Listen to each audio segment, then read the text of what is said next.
પિતા પ્રભુજી, ફરી એકવાર તમારો આભાર માનતા આજના આખા સેશનમાં જ અમે આજે શરૂઆત કરી રહ્યા છે ત્યારે તમારા હાથમાં સોંપાય છે. સાત વાણીના સંદર્ભમાં અમે જ્યારે વર્ણન કરીએ ત્યારે પ્રભુજી એ સાત વાણીની મહત્તા, એમાં જે ગુઢાર્થ રહેલો છે, એમાં અમારા માટે જે સંદેશ રહેલો છે તે દિશામાં વિચારવાને પ્રત્યેકને તમારી કૃપા આપો. આ સેશનને ખાસ પ્રકારે આસ્વાદિત કરો અને એ દ્વારા તમે એકલા જ મહિમા પામો. ક્વાયરને જેઓ લીડ કરે છે તેમને, મારી જાતને અને જેઓ અહીંયા આગળ તમારા વચન પર પ્રેમ રાખતા, તમારી પર પ્રેમ રાખતા ઉપસ્થિત છે તે સર્વને તમારા હાથમાં સોંપતા પ્રાર્થના ઈસુ પ્રભુને લીધે સાંભળો, માન્ય કરો. આમેન. વધસ્તંભ ઉપરથી ઈસુએ જે 7 વાણી પોકારી એને ક્રમશઃ આપણે આજે જોવાના છીએ. બાઇબલમાં જુદા જુદા અંકની વાત આવે છે. 6ના આંકડાની વાત કરો તો it relates to the man, એ માણસની સાથે સંકળાતી સંખ્યા છે. ખ્રિસ્ત વિરોધી એનો જે અંક બાઇબલમાં આપેલો છે ઇટ ઇઝ 666, 3 છગડાની વાત. એટલે 6ની સંખ્યા એ બિબ્લિકલી મનુષ્ય સાથે સંકળાય છે. બાઇબલમાં જ્યારે 4ની વાત આવે, 40 અથવા 40ના ગુણાંકની વાત આવે તો એ સંદર્ભ હંમેશા મુશ્કેલીની વાત કરે છે. ઇઝરાયેલી પ્રજા 400 વર્ષની ગુલામગીરી, ઈસુના ઉપવાસને વગેરે દિવસો તો 40 દાડા 40 રાત વરસાદનું જોર ચાલ્યું. એટલે એ પ્રમાણે બાઇબલમાં આપણને સ્પષ્ટતા પ્રાપ્ત થાય છે. પણ 7નો આંકડો એ સંપૂર્ણતાનો આંકડો છે અને માટે ઈસુએ વધસ્તંભ ઉપર જે 7 વાણી ઉચ્ચારી છે એ દેવના જે પ્લાન હતા, ઈશ્વરની જે યોજના હતી એ સંપૂર્ણ થાય છે એ બાબતને મારીને તમારી સમક્ષ લઈ આવે છે. પ્રથમ વાણી અહીંયા ડિસ્પ્લે ઉપર આઈ થિંક મૂકી દેવામાં આવેલી છે. લુકની સુવાર્તા 23મો અધ્યાય અને 34મી કલમ. પ્રથમ વાણી જે ઈસુ વધસ્તંભ ઉપરથી પોકારે છે. ઈસુએ કહ્યું, હે બાપ, તેઓને માફ કર, કેમ કે તેઓ જે કરે છે તે તેઓ જાણતા નથી. આ પહેલી વાણી ઈસુ જ્યારે વધસ્તંભ પરથી ઉચ્ચારી રહ્યા છે. વધસ્તંભ ઉપર ઈસુને જડી દેવામાં આવેલા છે. જે રાત્રિનો સમય સાયકોલોજીકલ ટોર્ચર, મેન્ટલ ટોર્ચર, શારીરિક માનસિક યાતનાનો સમય પસાર થઈ રહ્યો છે. હવે એની પરાકાષ્ઠા આવી રહી છે. થોડા સમયમાં, અમુક કલાકો પછી આ દેહ મૂકી દેવાની વાત છે. ત્યારે ઈસુ વધસ્તંભ ઉપરથી દ્રષ્ટિ કરે છે ત્યારે એમની આસપાસ ઘણા બધા લોકો ઊભા છે. એ રોમન સરદારો પણ છે, સુબેદાર પણ છે, જેણે ઈસુને ખીલ્લા ઠોક્યા એ માણસ પણ ત્યાં આગળ છે. પ્રભુ ઈસુ ખ્રિસ્તના શિષ્યો પણ ત્યાં આગળ હાજર છે. જે શાસ્ત્રી અને ફરોશીઓ જેમણે આ બાબતમાં બહુ જ મોટો રોલ ભજવ્યો છે એ બધા ત્યાં આગળ છે. ઈસુની મા પણ ત્યાં આગળ હાજર છે. કુરેનીનો સિમોન એ પણ ત્યાં આગળ હાજર છે. અને પ્રભુ ઈસુ ખ્રિસ્તનો ગુપ્ત શિષ્ય નિકોદેમસ કે જે ઈસુ પાસે રાત્રિએ આવ્યો હતો, એ બધા ત્યાં આગળ વધસ્તંભની પાસે હાજર છે. પણ રોમન સલ્તનતનો ત્રાસ, રોમન સામ્રાજ્યનો જે પ્રચંડ પંજો બધા ઉપર છવાયેલો છે, એ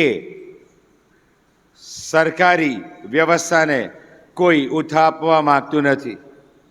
નોર્મલી ઇતિહાસ એવું કે આવી રીતે વધસ્તંભ ઉપર કોઈ વ્યક્તિ ટાંગેલી હોય અને દુઃખ સહન કરતી હોય તો એના સગા, એના મિત્રો એને અમુક પ્રકારની દવા વાદળીમાં ભીંજાઈને એના હોઠ પર મૂકે જેથી એનું દુઃખ ઓછું થાય. એવી કોઈ શક્યતા ઈસુના માટે દેખાતી નથી. અને જ્યારે ઊભી થાય છે ત્યારે ઈસુ એને નકારી પણ નાખે છે. પણ જ્યારે ઈસુ વધસ્તંભ ઉપરથી પહેલી વાણી ઉચ્ચારતા એમ કહી રહ્યા છે કે હે બાપ, તેઓને માફ કર, કેમ કે તેઓ જે કરે છે તે તેઓ જાણતા નથી, ઇઝ એબ્સોલ્યુટલી ટ્રુથ. આપણને એમ થાય કે કદાચ ઈસુ આ પેલા રોમન સુબેદારને માટે કહી રહ્યા છે, અથવા તો ઈસુને જેણે ખીલ્લા માર્યા એના માટે ઈસુ કહી રહ્યા છે, અથવા તો ઈસુને જેણે ચાબુકથી ફટકાર્યા એના માટે ઈસુ કહી રહ્યા છે, અથવા તો ઈસુના માથા પર કાંટાનો મુગટ મૂકીને મુગટને ફિક્સ કર્યો મારીને એના માટે ઈસુ કહી રહ્યા છે. કદાચ ઈસુ એ લોકો માટે કહી રહ્યા છે કે જેમણે ઈસુને મુક્કીઓ મારી, એમના મોઢા ઉપર થૂંક્યા. આપણને કદાચ એવું માનવાને પણ પ્રેરણા થાય કે અહીંયા પિલાત માટે પણ નોંધ કરવામાં આવેલી છે. અહીંયા જે નોંધ કરવામાં આવેલી છે, ઇટ્સ અ યુનિવર્સલ ફોરગિવનેસ. અહીંયા જે ઈસુ માફીની જે વાત કરી રહ્યા છે એ વૈશ્વિક માફીની વાત કરી રહ્યા છે. ખીલા ઠોકનાર એ તો રોમન સરકારનો નોકર હતો. એ ખીલા ના મારે તો રોમન સરકાર એને મારી નાખે. જે ફટકા મારનાર હતો એ રોમન સરકારને આધીન હતો. એને જે સૂચના આપી હોય એ પ્રમાણે કામ ના કરે તો એને મૃત્યુદંડની શિક્ષા થાય. એ લોકો તો એમની જે વ્યવસ્થા છે વ્યવસ્થાને આધીન ઈસુની સાથે વર્તાવ કરી રહ્યા છે, પણ એમને ખબર નથી કે લોકો દૈવી યોજનાને આગળ વધારી રહ્યા છે, દૈવી યોજનાને પરિપૂર્ણતા તરફ લઈ રહ્યા છે. એના સોરથી આપણને સાજાપણું મળે છે. એ વચનને એ કોરડા મારનાર અક્ષરશ પરિપૂર્ણ કરે છે. વધસ્તંભ ઉપર એને વિધવામાં આવ્યો, ગીતશાસ્ત્ર અક્ષરશ પરિપૂર્ણ થઈ રહ્યું છે. અને માટે આ દેવની યોજનાથી, દેવના કાર્યથી સદંતર કપાયેલા અને જેમને કોઈ ખબર જ નથી એવા માણસો પણ ઈસુની સામે ઊભા રહેલા છે. અને એની પરાકાષ્ઠા એમાં હું ને તમે પણ છીએ. ઈસુ વધસ્તંભે કેમ? મારે માટે, મારા પાપને લીધે ઈસુ વધસ્તંભ ઉપર, મારી આડાઈને લીધે ઈસુ વધસ્તંભ ઉપર, મારી દુષ્ટતાને કારણે ઈસુ વધસ્તંભ ઉપર, મારી હઠીલાઈને કારણે ઈસુ વધસ્તંભ ઉપર, મારા અયોગ્ય જીવનને લીધે ઈસુ વધસ્તંભ ઉપર. સો ધ ક્રોસ, ઈસુનો વધસ્તંભ સૌ પ્રથમ વાણી એ બાબતને પ્રસ્થાપિત કરે છે, યોર સિન્સ આર ફોરગિવન.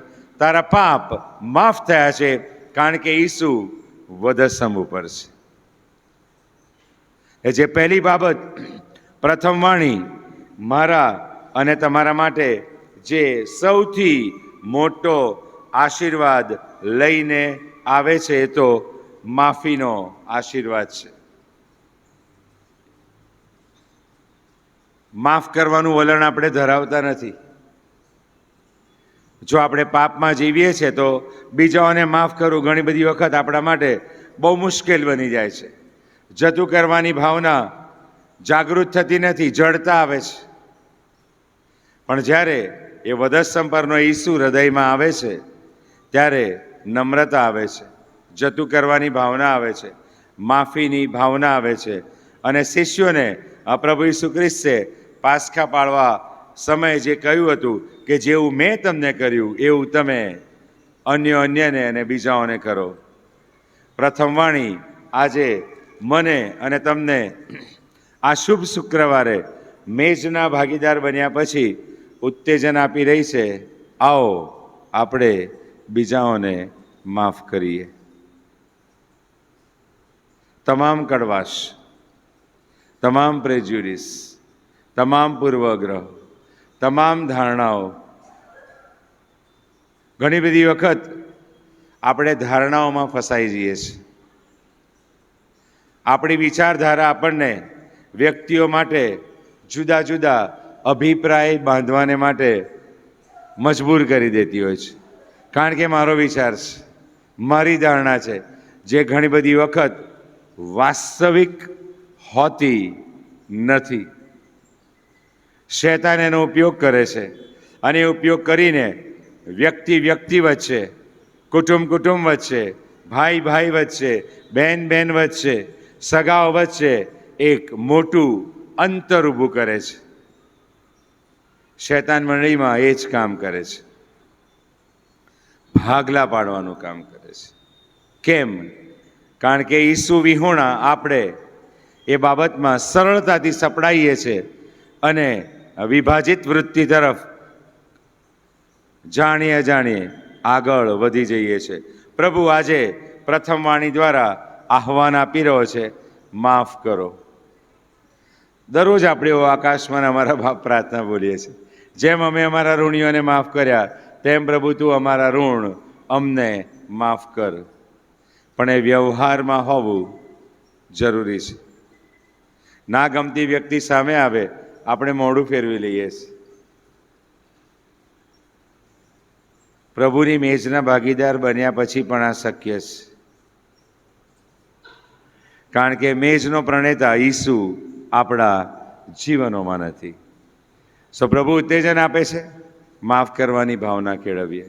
મેજના ભાગીદાર બન્યા, ઈસુના વધસ્તંભને આપણે ઉજવી રહ્યા છે, ત્યારે બહુ મોટી વાત પ્રભુ મને ને તમને કહી રહ્યો છે, સ્ટાર્ટ ફોરગિવિંગ અધર્સ.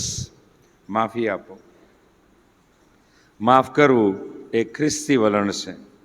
માફ કરવું એ વધસ્તંભની પ્રતીતિ છે. માફ કરવું એ પ્રભુની ઈચ્છા અને યોજના છે. પ્રભુ આપણને કૃપા આપે. બીજી વાણી, લુકની સુવાર્તા 23મો અધ્યાય અને 43મી કલમ ઓન સ્ક્રીન તમારી સામે છે. તેણે એટલે કે ઈસુએ તેને એટલે પેલા ચોરને કહ્યું કે હું તને ખચિત કહું છું કે આજ તું મારી સાથે પારા દેશમાં હોઈશ. કાલ્વરી પર 3 વધસ્તંભ હતા, 3 ક્રોસીસ. પ્રભુ ઈસુ ખ્રિસ્તની ડાબે જમણે બંને ગુનેગારો હતા. તમે બધી સુવાર્તા અને સિનોપ્ટિક ગોસ્પેલ સાથે રાખીને જો વાંચો તો આ 3 વધસ્તંભ ખૂબ જ સૂચક વધસ્તંભ છે. વચમાં જે વધસ્તંભ છે ઈસુનો વધસ્તંભ, ધ ક્રોસ ઓફ રિડેમ્પશન, છુટકારાનો વધસ્તંભ, માફીનો વધસ્તંભ.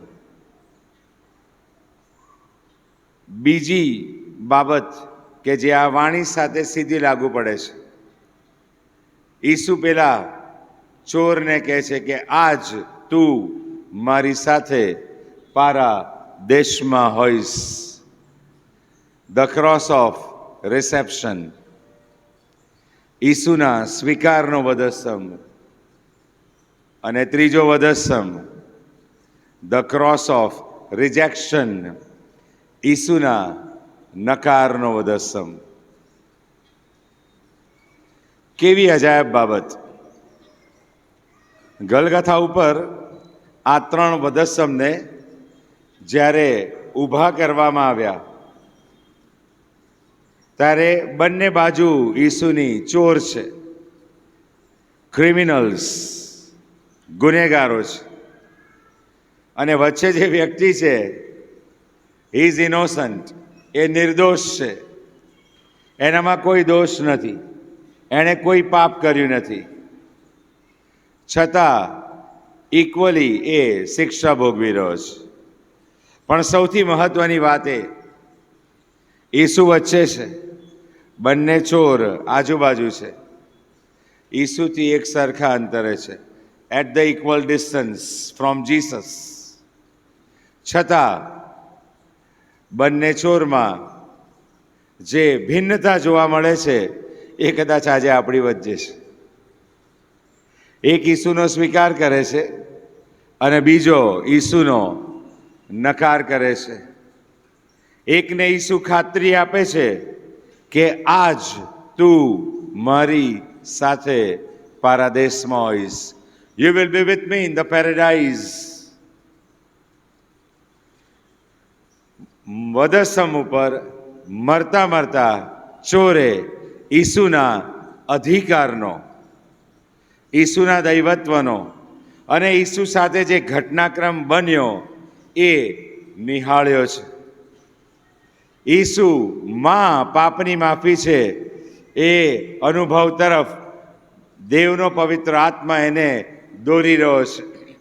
અને માટે એનો જે બીજો મિત્ર ચોર છે એને ધમકાવતા એમ કહે છે કે તું તે જ શિક્ષા ભોગવે છે, તે છતાં શું તું દેવથી પણ બીતો નથી? અને આગળ એની કબૂલાત બહુ ગજબ છે. આપણે તો વ્યાજબી રીતે ભોગવીએ છીએ કે આમ કે આપણે આપણા કામનું યોગ્ય ફળ પામ્યા છે, પણ એણે કંઈ પણ ખોટું કર્યું નથી. અમેઝિંગ. એક ગુનેગારને હૃદયપૂર્વકની ખાતરી છે કે ઈસુ નિર્દોષ છે અને ખોટી રીતે શિક્ષા ભોગવી રહ્યા છે. અને એને પ્રાપ્ત આ તકનો ઉપયોગ કરે છે, પસ્તાવો કરે છે અને પ્રભુને સંભાળવાની વાત કરે છે. ઇન્સ્ટન્ટ પ્રભુનો આશીર્વાદ ત્યાં આગળ આપણે એના પર ઉતરતો, એના માટે અલગ થતો જોઈએ છે. અને ઈસુ પોતે ખાતરી આપે છે કે આજ તું મારી સાથે પારાદેશમાં હોઈશ. વધાસમ ઉપર મૃત્યુ પામનાર ઈસુ ફર્સ્ટ ફ્રૂટ, વધાસમ ઉપર જ પ્રથમ ફળ, પહેલી વ્યક્તિ કે જે ઈસુના અનુભવે સીધો સ્વર્ગમાં ચાલ્યો ગયો.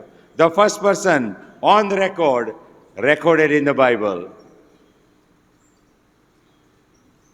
પછી ઘણા બધાએ પસ્તાવો કર્યો. ઈસુના મૃત્યુ પછી ઘણો બધો ઘટનાક્રમ બદલ્યો. દેવના પવિત્ર આત્મા ઉતર્યા, લોકોએ પસ્તાવો કર્યો, પાપોની માફીના અનુભવમાં આવ્યા. But he is the first one to experience Jesus, his power, his strength, ઈસુનું સામર્થ્ય, માફી આપનાર ઈસુનું વલણ, માફ કરવાની ઈસુની ક્ષમતા અને ઈસુના લોહીમાં જે માફી પ્રાપ્ત થાય છે એ આ ચોરે પ્રાપ્ત કરી અને એને સ્વર્ગ પ્રાપ્ત થયું. કારણ કે આ તો ઈસુ બોલ્યા હતા, આજ તું મારી સાથે પારાદેશમાં હોઈશ. ધ ડે, ધ મોમેન્ટ પ્રભુ ઈસુ ખ્રિસ્તે એમનો પ્રાણ ઈશ્વરના હાથમાં સોંપ્યો, એ સાથે પેલો ચોર પણ ઈસુની સાથે પારાદેશમાં ચાલ્યો ગયો. દેવ માણસ નથી કે તે જુઠ્ઠું બોલે. એ જ ઈસુ મને ને તમને અનંત જીવનની ખાતરી આપે છે. વર્ષોથી આપણી પાસે બાઇબલ છે. 52 રવિવાર પ્રભુના વચનો સાંભળીએ છીએ. આવા ઘણા બધા પેશન વીક્સ સેલિબ્રેટ થયા છે, જેમાં આપણે ભાગીદાર બન્યા હોઈશું અને પ્રભુનું વચન સાંભળ્યું હશે. આજે પ્રભુ આ મરતા ચોરના માધ્યમ દ્વારા મને અને તમને આ આહવાન આપી રહ્યા છે. શું તમે સ્વર્ગીય દાનોનો, સ્વર્ગીય રાજ્યનો અનુભવ કરવા માંગો છો? મારા અધિકારને, મારા આધિપત્યનો તમારા જીવનોમાં સ્વીકાર કરો. મારા રક્તમાં જે પાપોની માફી છે એ અનુભવમાં આવો. પાપથી શુદ્ધ થાઓ, દેવના આત્માથી ભરપૂરીપણું પ્રાપ્ત કરો અને સ્વર્ગીય રાજ્યના વારસદાર બનો. ઘણા બધાને એવું થાય કે આનું તો બાપ્તિસ્મા પણ ના થયું, ના એણે પ્રભુ ભોજન લીધું, છતાં એ ક્યાં ગયો? સ્વર્ગમાં. મેં તો 2 દિવસ પહેલાં કહ્યું હતું, ભલે ને મારું બાપ્તિસ્મા થયું છે, ભલે ને મેં પ્રભુ ભોજન લીધું છે, પણ જો હું ઈસુ દ્વારા પ્રાપ્ત થતી પાપની માફીના અનુભવથી વંચિત છું, તો હું માત્ર સંસ્કારો પાડું છું. એ સંસ્કારનો પ્રણેતા પ્રભુ ઈસુ મારા જીવનમાં હાજર નથી. અને મરતા ચોરે એની લાઈફ ટાઈમ ઓપોર્ચ્યુનિટી ઝડપી લીધી અને એ સ્વર્ગમાં ચાલ્યો ગયો. બાઇબલ બહુ સ્પષ્ટ છે વાલા ભાઈ બહેનો. તેઓને જીવન મળે, અને ભરપૂર જીવન મળે માટે હું આવ્યો છું. પ્રભુ મને તમને બધાને નામ દઈને ઓળખે છે. ઈસુ એવું નથી કહેતો ઓ રાજકોટની મંડળી, ઈસુ તમને આજે નામ દઈને બોલાવે છે. પણ ઈસુ પાસે આ મરતો ચોર જેટલી સહજતાથી, નિખાલસતાથી, પ્રમાણિકતાથી, ઈસુ પરના વિશ્વાસ સાથે પાસે આવ્યો અને એનું જીવન પ્રભુએ બદલી નાખ્યું અને સ્વર્ગમાં ગયો, એ આશીર્વાદ તમે પામવા માંગો છો? વધસ્તંભ પરનો ઈસુ મને ને તમને આહ્વાન આપી રહ્યો છે. આવો એ આમંત્રણનો સ્વીકાર કરીએ અને સ્વર્ગીય રાજ્યના વારસદાર બનીએ. ત્રીજી વાણી આપણને યોહાનની સુવાર્તા 19મા અધ્યાય અને એની 26 અને 27 કલમમાં મળી આવે છે. પ્રભુનું વચન હું વાંચીશ. તેથી જ્યારે ઈસુએ પોતાની માને તથા જેના પર પોતે પ્રેમ રાખતો હતો, એટલે કે યોહાનને પાસે ઊભા રહેલા જોયા, ત્યારે તે પોતાની માને કહે છે કે બાઈ, જો તારો દીકરો. અને ત્યાર પછી તે શિષ્યને કહે છે કે યોહાનને કહે છે કે જો તારી માં. તે જ ઘડીએ તે શિષ્ય તેને પોતાને ઘેર તેડી ગયો. પ્રભુનું વચન અહીંયા આગળ ઈસુના જે માં છે મરિયમની વાત મારી અને તમારી સમક્ષ લઈ આવે છે. આ જે પર્ટિક્યુલર વાવ છે અથવા તો જે વાણી છે એ ઈસુની માના આ સંદર્ભમાં નોંધવામાં આવેલું વધસ્તંભ પરથી પોકારાયેલું ઈસુનું આ ત્રીજું વચન છે.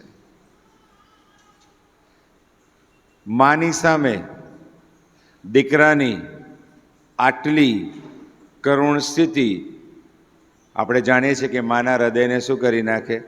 વિહવળ કરી નાખે.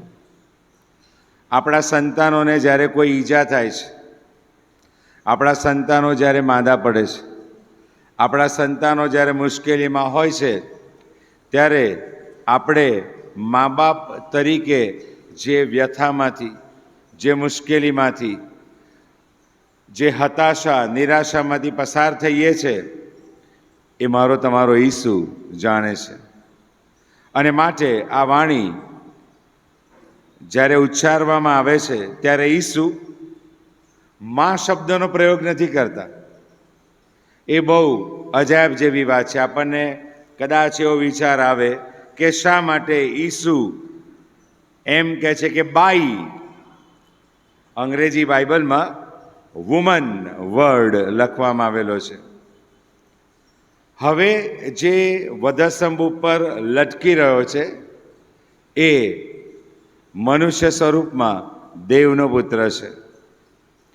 અને વધસ્તંભ ઉપર જે બલિદાન પ્રક્રિયા આગળ વધી રહી છે ત્યારે ઈસુ સર્વ મનુષ્ય સંબંધથી મુક્ત છે.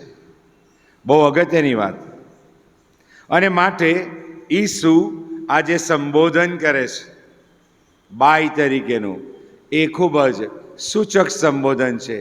એ ઈચ્છી રહ્યા છે કે મરિયમ મને દીકરાના સંદર્ભમાં નહીં પણ સમસ્ત મનુષ્ય જાતના તારણહાર તરીકે નિહાળે અને એ પરિક્ષેપ્યમાં જે વેદનામાંથી, જે યાતનામાંથી હું પસાર થઈ રહ્યો છું એ બાબતનો તે સ્વીકાર કરે.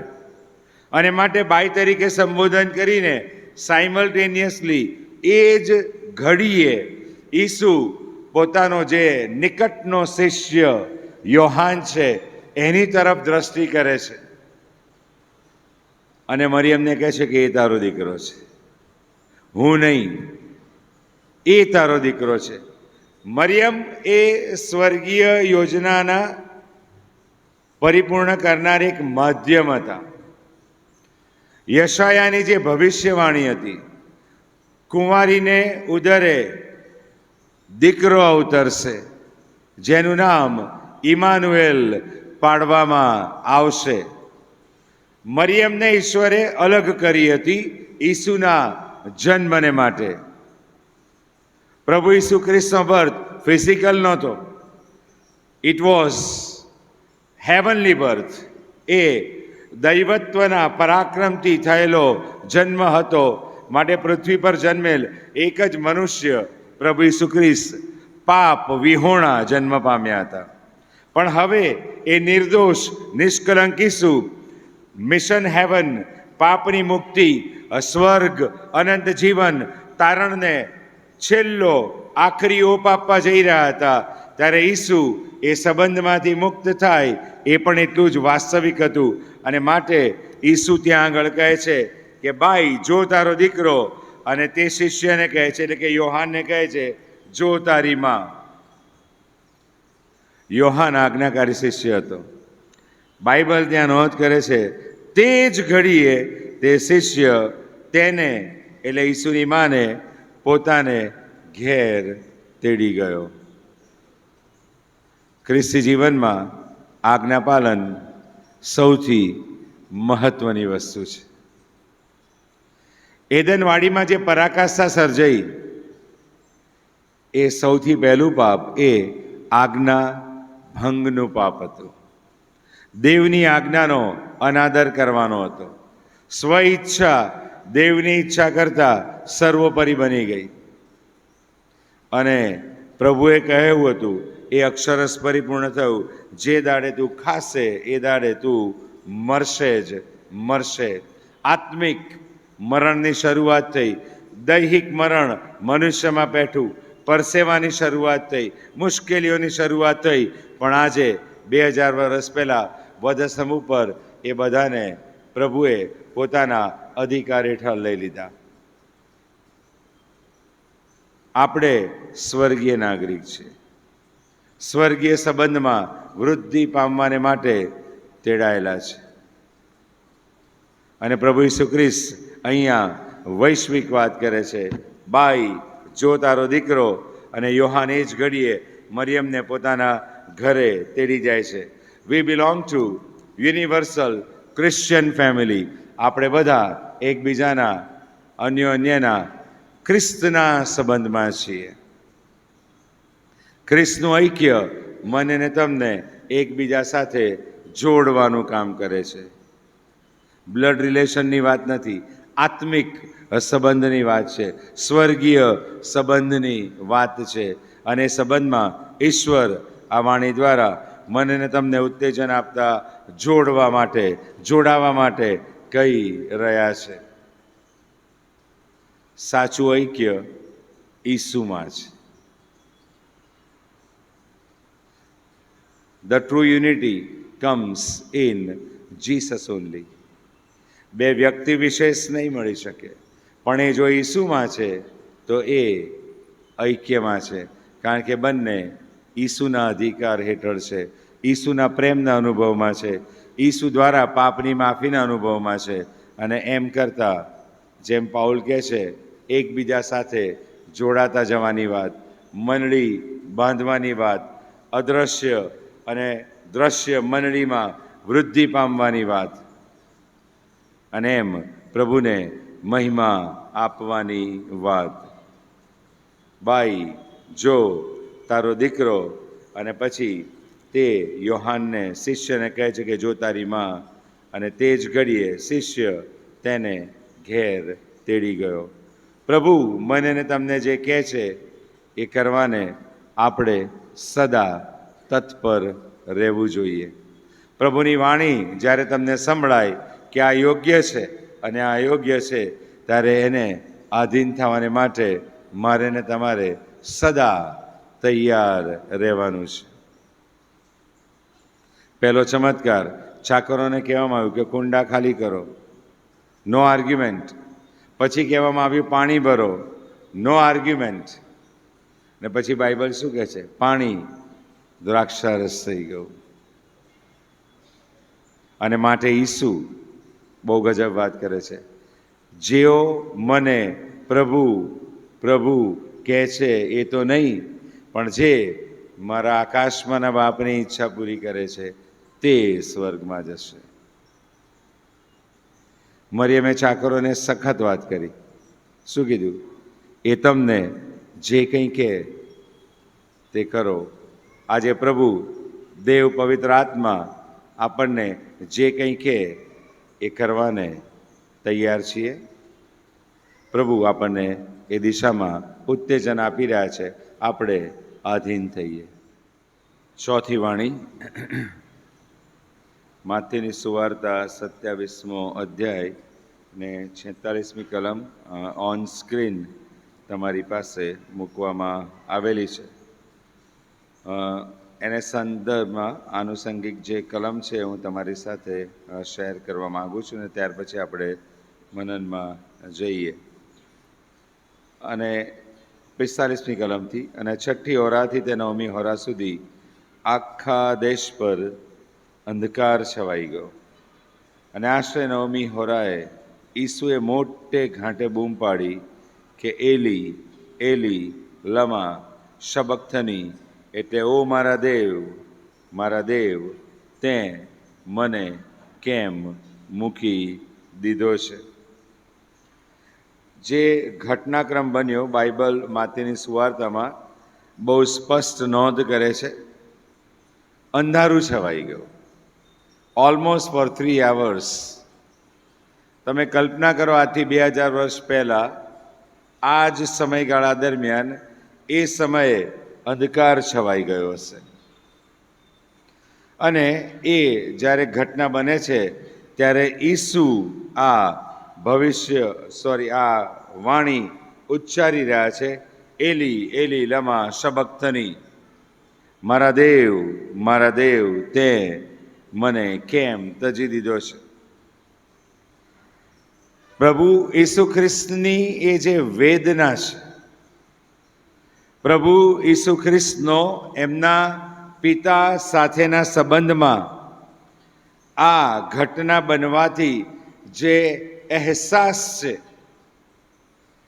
દેવ સાથેના આ સંબંધમાં અત્યારે એ જે અનુભવ કરી રહ્યા છે એ અનુભવની પરાકાષ્ઠા એટલે આ ચોથી વાણી, ઓ મારા દેવ તે મને કેમ મૂકી દીધો છે. શિષ્યો સાથેની વાતચીતમાં ઈસુએ ઘણી બધી વખત એ બાબત સ્પષ્ટ કરી હતી કે દેવ સદા મારી સાથે છે. પણ અત્યારે ઈસુ જે વાણી ઉચ્ચારી રહ્યા છે એમાં ઈસુને દેવથી અલગ થઈ ગયાની બાબતનો અનુભવ થઈ રહ્યો છે. પ્રભુ ઈસુ ખ્રિસ્તનું વધસ્તંભે જડાવવું એ કદાચ રોમન સરકારની દ્રષ્ટિએ, શાસ્ત્રી અને ફરોશીઓની દ્રષ્ટિએ એક શિક્ષાત્મક પગલું હોઈ શકે, એક પનિશમેન્ટ હોઈ શકે. પણ બિબ્લિકલ કોન્ટેક્સ્ટમાં ઈશ્વરે મનુષ્ય માટે લાગુ કરેલી છુટકારાની યોજનાના ભાગરૂપે જ્યારે પાપના ડંખને નાબૂદ કરવાની વાત આવે છે, પાપને હંમેશ માટે હરાવી દેવાની વાત આવે છે, ઉત્પત્તિના પુસ્તકમાં શૈતાનને જે કહેવામાં આવ્યું હતું એ પરિપૂર્ણતા તરફ આગળ વધવાની વાત આવે છે, ત્યારે એ અગાઉ આ બાબત બનવી ખૂબ જ જરૂરી બને છે. તમે ત્યાં જુઓ તો ત્યાં આગળ જે લોકો ઊભા હતા એ લોકો બહુ મોટી તાપ ખાય છે. ઘણાને એવું લાગ્યું કે એલી એલી બોલે છે માટે એ એલિયાને બોલાવે છે. બાઇબલમાં યહોવા માટે વપરાતો શબ્દ એલોહિમ છે. એલોહિમ. ઈસુ એમના પિતાને પોકારી રહ્યા છે, પણ એ ઈસુની વાણી સામાન્ય મનુષ્યની સમજની બહાર છે અને માટે એ લોકો ફોલો કરે છે ઈસુને. અહીંયા આગળ જે લખવાનું છે આના પછી જે વાણી આવશે એ વચ્ચે અહીંયા આગળ આવે છે. પેલો માણસ દોડે છે, વાદળીને સરકાથી ભીંજવે છે, ઈસુને હોઠ ઉપર મૂકવાને માટે આપવામાં આવે છે. That comes next. પણ આ જે ઘટના બને છે એ બહુ અજાયબ જેવી બાબત છે. સમગ્ર વિશ્વના પાપનો ભાર આ ઘડીએ ઈસુ ઉપર મૂકવામાં આવી રહ્યો છે. બાઇબલનું સનાતન સત્ય પાપ મને અને તમને ઈશ્વરથી વિખૂટા પાડે છે. Sin brings separation. પાપ અલગતા લાવે છે. પાપ આપણા ઈશ્વર સાથેના સંબંધોને વિચ્છેદિત કરી નાખે છે. પાપ મારા અને તમારા ઈશ્વર સાથેના સંબંધમાં બાધારૂપ બને છે. અને એ પાપનો ઈલાજ આજે 2000 વર્ષ પહેલા કરવામાં આવ્યો. કોરિન્થીના પત્રમાં માટે પાઉલ લખે છે કે તે આપણા માટે પાપ રૂપ થયો. નિર્દોષ હોવા છતાં સમગ્ર વિશ્વના પાપના ભારને ઈસુ પર મૂકવામાં આવ્યો. Sin was punished. પાપને શિક્ષા કરવામાં આવી. અને એ જ્યારે ભાર મૂકવામાં આવ્યો, પ્રભુના એક સેવક બહુ ગજબ લખે છે, અને એ પાપનો ભાર ઈસુને વીંટળાતો જતો હતો અને એટલી એની પરાકાષ્ઠા આવી કે દેવ સાથેના સંબંધમાં, ઈશ્વરના સાથેના સંબંધમાં ઈસુને મુશ્કેલી પડવા લાગી. ઈશ્વરે એમને તજી નહોતા દીધા, પણ પાપનો ભાર એટલો સૂચક અને એટલો ભયાનક હતો કે એ સ્વાભાવિક રીતે ઈસુને આ ઉચ્ચારણ તરફ દોરી જાય છે, મારા દેવ તે મને કેમ મૂકી દીધો છે. અને એનું 100% વિરોધાભાસ એટલે હું અને તમે. પ્રથમ હું પછી તમે. આપણે પાપને સાથે લઈને ફરીએ છીએ અને પ્રેઝ ધ લોર્ડ પણ બોલીએ છીએ. See the climax. સમગ્ર વિશ્વના પાપનો ભાર ઈસુને એ અનુભૂતિમાં દોરી જાય છે કે ઈશ્વર સાથેના સંબંધમાં એ બહુ દૂર ચાલ્યા ગયા છે. ઈશ્વરે એમને મૂકી દીધા છે. પણ એ જ પાપમાં જ્યારે હું અને તમે ખદબદીએ છીએ ત્યારે આપણને લેશ માત્ર અહેસાસ નથી કે ઈશ્વર સાથેના સંબંધમાં આપણે ઘણા દૂર ચાલ્યા ગયા છે.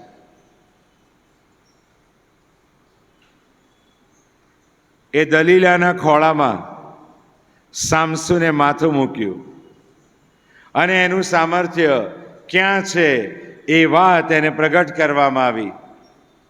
સામસુન ભર નિદ્રામાં હતો અને એના વાળ કાપી નાખવામાં આવ્યા અને જાગૃત થયો અને દલીલાએ એને એમ કહ્યું કે સામસુન, ફલિસ્તીઓ તારા ઉપર ચઢી આવ્યા છે. અને પોતાનું માથું ખંખેરીને ઊભો થયો અને ફલિસ્તીઓની સામે પડ્યો. બાઇબલ કરુણ નોંધ કરે છે, સામસુન જાણતો નહોતો કે દેવનો આત્મા એની પાસેથી ચાલ્યો ગયો હતો. એક્ઝેક્ટલી મારી તમારી હાલત આવી જ છે. શૈતાન દલીલાના ખોળામાં માથું મૂકીને આપણી નબળાઈઓ, આપણી વીકનેસીસ વી એક્સપોઝ આપણે શૈતાન સમક્ષ ખુલ્લી કરીએ છીએ અને શૈતાન મારા અને તમારા જીવનમાં હાવી બની જાય છે. વી ડુ ધીસ અને પછી કહીએ છીએ પ્રભુ મારી પ્રાર્થના સાંભળે છે, પ્રભુ મારો ઉપયોગ કરે છે. પણ આપણે જાણતા નથી કે દેવનો આત્મા આપણી પાસેથી હાલી ગયો છે, ચાલી ગયો છે. ખ્રિસ્ત વિહોણા, ખ્રિસ્ત અધિકાર વગરના, ખ્રિસ્તના પરાક્રમ વિહોણા આપણે માત્ર ફિઝિકલ બોડીઝ, શારીરિક શરીરો, જેને પાઉલ કોરિન્થીના પત્રમાં દેવના મંદિર સાથે સરખાવે છે, એ પરાક્રમ વિહોણા શુષ્ક સુષુપ્ત ખ્રિસ્તીઓ તરીકે દુનિયાને ઈસુના પ્રભાવ હેઠળ લાવવામાં સરિયામ નિષ્ફળ જઈએ છે. કારણ કે પાપની સભાનતા, પાપની ગંભીરતા ગુમાવી દીધી છે. Sin has become our lifestyle. માટે યશાયા 59 બહુ ગજબની વાત ત્યાં આગળ યશા પ્રબોધક મારા અને તમારા માટે ઉત્તેજન માટે નોંધવામાં આવેલી બાબત છે. યશા 59 શું કહે છે? અજાયબ જેવી વાત ત્યાં પ્રભુના વચનમાં લખવામાં આવી છે. હું એ વાંચીને પૂરું કરીશ. પ્રભુનું વચન ત્યાં એમ કહે છે, મારો હાથ એટલો ટૂંકો થઈ ગયો નથી કે તે તમને બચાવી ન શકે. યહોવાનો કાન એટલો મંદ થયો નથી કે એ તમારી પ્રાર્થના સાંભળી ન શકે. અને પછી ત્યાં પણ આવે છે, પણ તમારા અપરાધોએ તેનું મુખ એવું ફેરવી નાખ્યું છે કે એ તમારું સાંભળે જ નહીં. Sin brings separation. પાપ મારા અને તમારા ઈશ્વર સાથેના સંબંધમાં બાધારૂપ બને છે. અને એ ઈસુનો અનુભવ આજે મને અને તમને ઉત્તેજન આપે છે, સભાન કરે છે કે તમારું પાપ તમને ઈશ્વરથી દૂર કરશે. તમારું પાપ ઈશ્વર સાથેના તમારા સંબંધને નિર્બળ બનાવશે. તમારું પાપ ઈશ્વર સાથેના તમારા ચાલવામાં ઠોકરરૂપ બનશે. Let us be careful. પાપ સાથે રમત કરવાનું બંધ કરીએ. પાપને બહુ સ્વાભાવિક લેવાનું બંધ કરીએ. પાપ ખતરનાક બાબત છે, પણ ઈસુમાં મને ને તમને પાપોની મુક્તિ છે. That is blessing, that is grace of God. તેના પુત્ર ઈસુનું રક્ત આપણને સગળા પાપથી શુદ્ધ કરે છે. યશાયા કહે છે, આવો આપણે વિવાદ કરીએ. જો તમારા પાપ કિરમજના જેવા રાતા હશે તો પણ એને હિમ સરખા શ્વેત કરવામાં આવશે. અને માટે ભજન સંગ્રહનું ગીત કહે છે, મુજ પાપના ડાઘ ધોશે કોણ, ઈસુનું રુધિર છે એ વહેતું. એ વધસ્સમ પર વેવડાયેલા પવિત્ર, નિર્દોષ, નિષ્કલંક અને જે પાપને ધોવાનું સામર્થ્ય ધરાવે છે, એ રક્ત આજે પણ અવિરત વહી રહ્યું છે.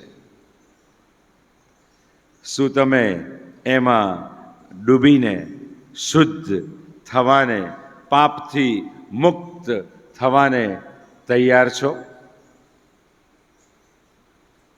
નહીં તો મારી ને તમારી પરિસ્થિતિ જે ઈસુ કહી રહ્યા છે એવી છે. શૈતાન ભૂલાવામાં નાખે છે, શૈતાન ડાયવર્ટ કરે છે, શૈતાન જુદા રસ્તા પર લઈ જાય છે, અને આપણે મિથ્યા સંતોષ સાથે આપણા જીવનો જીવીએ છીએ કે હું ખ્રિસ્તમય જીવન જીવું છું, હું બાઇબલ વાંચું છું, પ્રાર્થના કરું છું, સંસ્કારો પાળું છું, વગેરે વગેરે વગેરે. રક્ત વેવડાવ્યા વગર પાપોની માફી શક્ય નથી. 2000 વર્ષ પહેલાં મારે ને તમારે ઈસુએ વેવડાવેલા રક્તમાં આવો આપણી જાતને શુદ્ધ કરીએ. અને દેવ સાથેના મજબૂત સંબંધમાં એક થઈએ, એ જ આજના શુભ શુક્રવારની સૌથી મોટી વ્યક્તિગત પ્રાપ્તિ હોઈ શકે છે. પ્રભુ આપણને કૃપા આપે. આગળની વાણી તરફ આપણે આગળ વધીએ ને ત્યાં આગળ જે લખવામાં આવેલું છે એ યોહાનની સુવાર્તાના 19મા અધ્યાયની 28મી કલમનું વચન છે. ત્યાં આગળ એવું લખવામાં આવેલું છે કે એ પછી ઈસુ હવે સગળું પૂરું થયું એ જાણીને શાસ્ત્ર વચન પૂર્ણ થાય માટે કહે છે કે મને તરસ લાગી છે, મને તરસ લાગી છે. ગીતશાસ્ત્ર અને તેનો 69મો અધ્યાય સામ 69 ત્યાં આગળ અહીંયા જે નોંધ કરવામાં આવી છે એ બાબતની ગીતશાસ્ત્રની અંદર નોંધ કરવામાં આવેલી છે. શાસ્ત્ર વચન પરિપૂર્ણ થાય એ વાતની ત્યાં નોંધ કરવામાં આવી છે.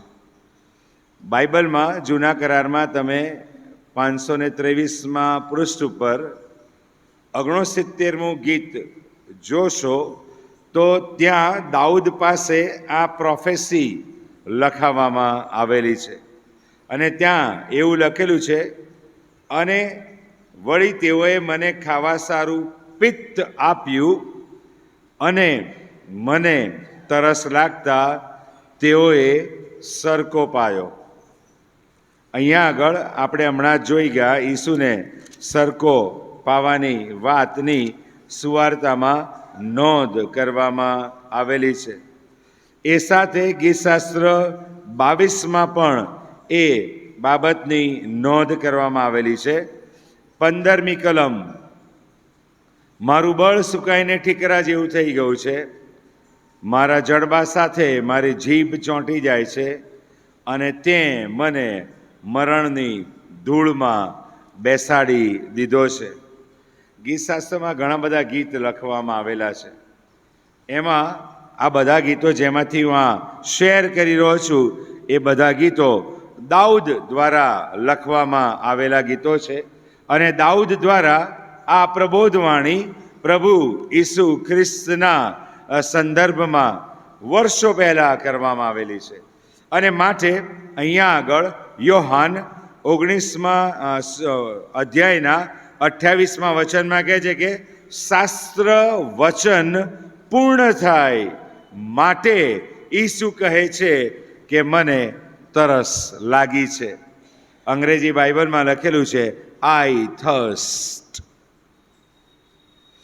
તરસ લાગવું એ સ્વાભાવિક માનવીય લક્ષણ છે. પ્રભુ ઈસુ ખ્રિસ્ત સાયખારના કૂવા ઉપર સમરૂની સ્ત્રી સાથે વાત કરતા એને એવું જણાવે છે કે જે પાણી હું તને આપું છું એ પાણી જો કોઈ પીશે તો એ પોતે એ પાણીનો બીજાઓને માટે સ્ત્રોત્ર બની જશે.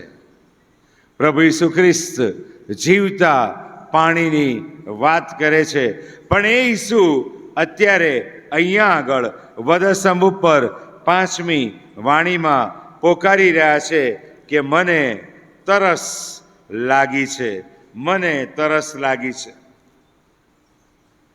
બાઇબલમાં આપણે પેલું વૃત્તાંત જોઈ ગયા અંજીરીની વાત, અને ઈસુ ભૂખ્યો થયો. અહીંયા આગળ ઈસુ કહી રહ્યા છે મને તરસ લાગી છે.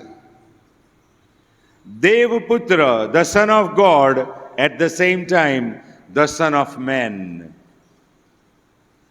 દેવપુત્ર તો ખરા જ, અને સાથે ઈસુ મનુષ્ય પુત્ર પણ ખરા. પાપના ભારની વાત, પાપના મારની વાત પૂરી થઈ ચૂકેલી છે. એ ઘટના બની, સૂર્ય પણ અંધારી ગયો. પ્રભુના ઓળખતા એક કવિ બહુ ગજબ વાત એમના કાવ્યમાં લખતા એવું પણ કહે છે કે સૃષ્ટિ પોતે પણ શરમાઈ ગઈ જ્યારે ઈસુ પર આપણા પાપનો ભાર મૂકવામાં આવ્યો. આજે સવારે જ મેં કીધું એ પ્રમાણે આ પૃથ્વી પણ પ્રસૂતાની પેઠે નિશાસા નાખે છે, કષ્ટાઈ રહી છે આ બોજથી, આ ભારથી મુક્ત થવાને માટે. અને આપણે એ સમય તરફ આગળ વધી રહ્યા છે કે જ્યારે નવા પૃથ્વી અને નવા આકાશની વાત બાઇબલ મને અને તમને કરી રહ્યું છે. There is going to be a new earth, નવું આકાશ અને નવી પૃથ્વી હશે. બાઇબલ મને અને તમને જણાવે છે. અને એ જ બાઇબલમાં અત્યારે ઈસુ ભવિષ્ય વચનની પરિપૂર્ણતા માટે મને અને તમને કહી રહ્યા છે, મને તરસ લાગી છે. ગઈકાલ રાતથી ઈસુને પકડી લેવામાં આવ્યા અને હેદ્રીનથી ઈસુને પિલાત પાસે લઈ ગયા છે. પિલાત પાસેથી ઈસુને હેરોદ પાસે લઈ જવામાં આવે છે. હેરોદ પાસેથી ફરી એકવાર ઈસુ પિલાતની પાસે છે. આખી રાતનો ઉજાગરો છે, રઝળપાટ છે, કાંટાનો મુગટ માથે મૂકી દેવાયો છે, મુક્કીઓ મારવામાં આવી છે, માનસિક પરિતાપથી ઈસુ પીડિત છે. વધસ્તંભ તરફ હજુ મુસાફરી કરવાનો સમય પાસે આવ્યો નથી અને આ બધી પીડાઓ સહન કરવાની આવી રહી છે. ફટકાનો માર ઓલરેડી ખાઈ ચૂકેલા ઈસુ વધસ્તંભે અત્યારે ટીંગાઈ રહ્યા છે. આવો જ સમય હશે, પ્રચંડ ગરમીનો સમય. જે બાબતો હું તમારી સમક્ષ બોલી ગયો એમાં ઈસુના પૃથ્વી પરના જીવનના 17 અમૂલ્ય કલાકો પસાર થઈ ગયા છે. ફોર 17 hours, 17 કલાક સુધી આ બધી યાતનામાંથી પસાર થઈ રહેલા ઈસુના મુખમાં પાણીનું એક ટીપું પણ ગયું નથી.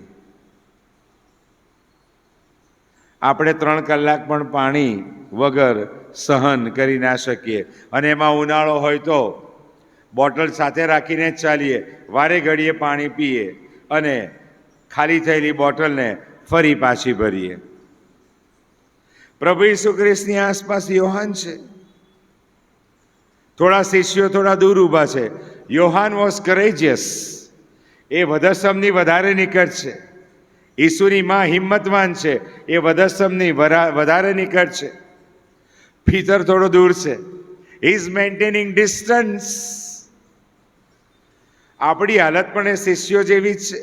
ઘણા ઈસુના નિકટના સંબંધમાં ચાલે છે અને ઘણા ઈસુથી ડિસ્ટન્સ રાખીને ચાલે છે. કેમ? જે જીવન જીવીએ છીએ ને એમાં we don't want any kind of disturbance. મારી લાઈફસ્ટાઈલમાં કોઈ ફેરફાર થવો ના જોઈએ. મારી જીવનશૈલીમાં કોઈ ફેરફાર થવો ના જોઈએ. એ તો હું સવારે 9 વાગે ઉઠું, તૈયાર થઉં, નોકરી પર જઉં, નોકરી કરું, પાછો આવું, સાંજે ઘરે આવું, ડિનર લઉં, ટીવી જોઉં, સૂઈ જાઉં, રવિવારે દેવળમાં જાઉં, પ્રાર્થના કરું, ચાલ્યા કરે. Maintaining a safe distance from Jesus. આપણે ઈસુ સાથે સલામત અંતરે જીવન જીવી રહ્યા છે. સંબંધ નિકટતમ જ મજબૂત હોઈ શકે. સંબંધ આત્મીયતાનો જ મજબૂત હોઈ શકે અને તો જ ઈસુને વધારે જાણી શકાય અને તો જ ઈસુ મારા તમારા જીવનમાં વધારે કાર્ય કરી શકે. અહીંયા ટેબલ પર 2 સફેદ પાવડર નાખીને મૂકી દો અને તમને કહેવામાં આવે આમાંથી કયું મીઠું છે અને કયું શુગર છે, અડક્યા વગર તમે જણાવો. શક્ય બને? ક્યારે શક્ય બને? જ્યાં સુધી એનો ટેસ્ટ ના કરીએ ત્યાં સુધી મીઠું કે ખાંડ કઈ છે એ ખબર ના પડે. ઈસુને ચાખવા પડે. ઈસુને જીવનમાં આરોગવા પડે. આ વચન વાંચવું પડે, વચન ખાવું પડે, વચન પાળવું પડે તો ખબર પડે ઈસુ તરસ માટે કેમ આ વાણી ઉચ્ચારી રહ્યા છે? Because he is in the human body. એ મનુષ્ય શરીરમાં છે અને સ્વાભાવિક છે આટલી પ્રચંડ વેદના ભોગવે. બ્લડ લોસ છે, સાટકા છે, ચાબુકના મારની પીડા છે, કાંટા વાગેલા હશે એ કાંટાની પીડા છે, પણ ધ મિશન હેવન, જે સ્વર્ગીય મિશન છે, મનુષ્યના ઉદ્ધારની વાત છે, એની પરિપૂર્ણતા તરફ આગળ વધવાનું છે. હજુ બે વાણી ઉચ્ચારવાની બાકી છે. 2 more vows. બે વાણી ઉચ્ચારવાની બાકી છે. માટે હોઠ ભીના હોય એ સ્વાભાવિક જરૂરિયાત છે. અને માટે ઈસુ કહી રહ્યા છે, મને તરસ લાગી છે. પણ ઈસુ આજે મને ને તમને પડકાર આપી રહ્યા છે, શું તમને મારી તરસ છે? શું તમારા શુષ્ક, સૂકા, ભટ્ટ બની ગયેલા આત્મિક જીવનોમાં ઈસુની તરસ છે?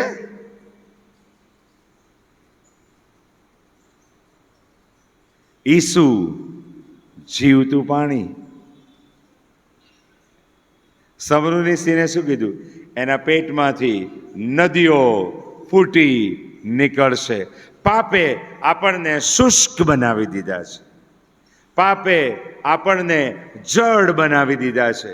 હેબ્રીઓના પત્રના 6 અધ્યાયમાં જે લખેલું છે ને, કેવી ભૂમિ જે પોતાની ઉપર વારંવાર પડતા પાણીનું શોષણ કરીને નરમાશ ધારણ કરવાને બદલે વધારે શુષ્કતા તરફ આગળ વધતી જાય છે. વરસાદ પ્રભુના વચનો અનેક વાર સાંભળવા છતાં કાનના પડદા સુધી મર્યાદિત રહેશે. આપણે વચનને અહીંયા સુધી લઈ જઈએ છીએ એટલે શૈતાન દલીલ ચાલુ કરે છે. Your mind is your બેટલફિલ્ડ.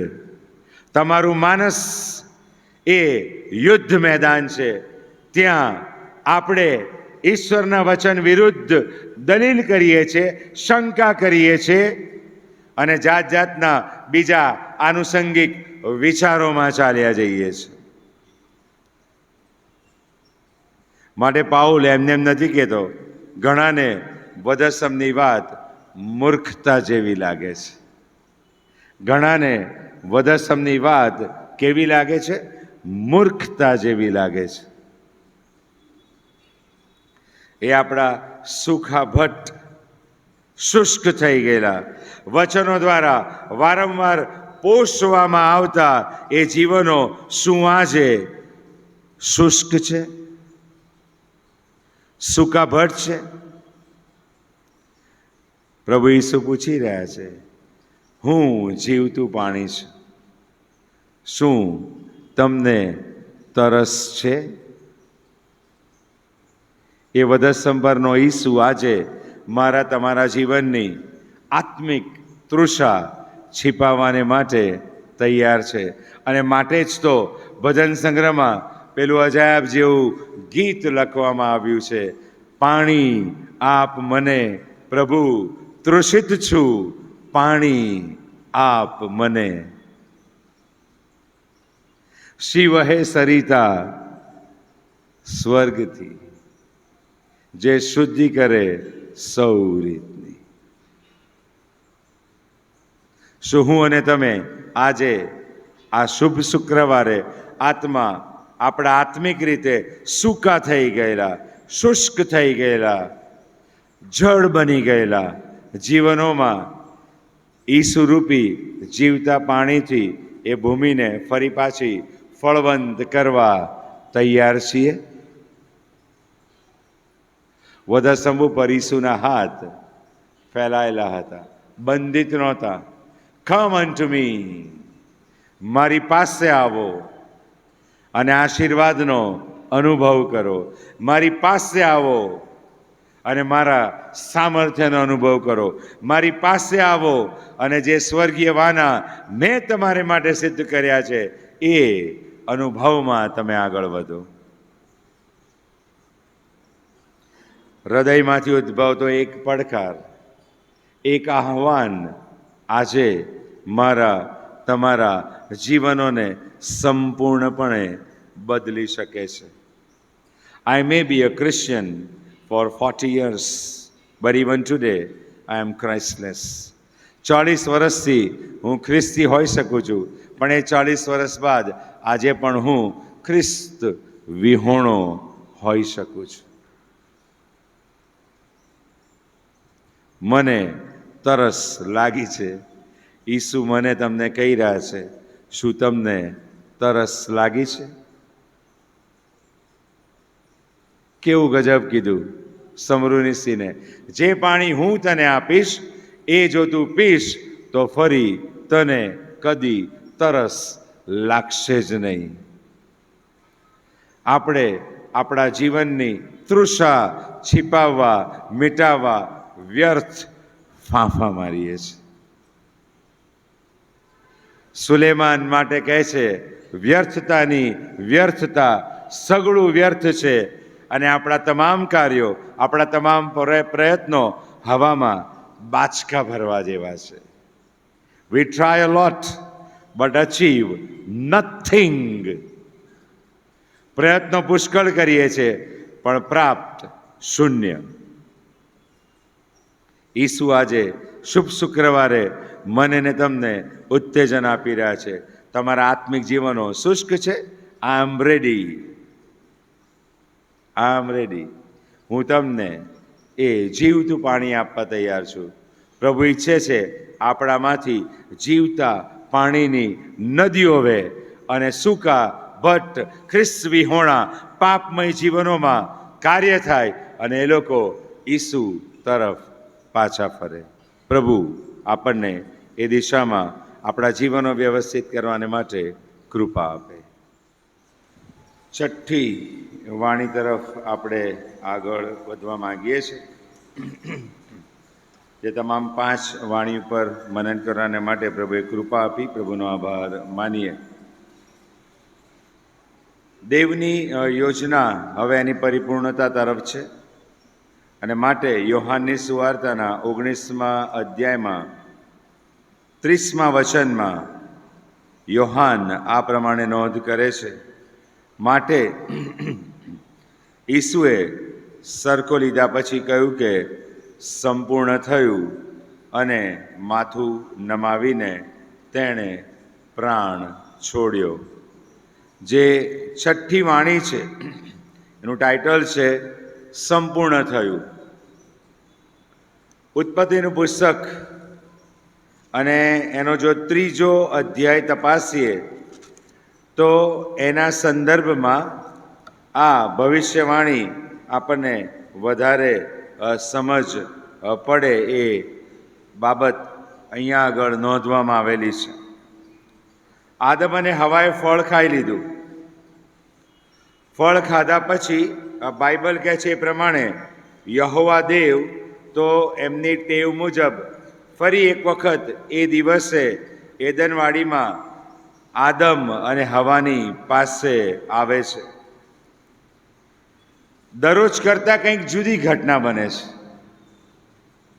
ए दिवसे यहोवा देव एदनवाड़ीमां आवे छे।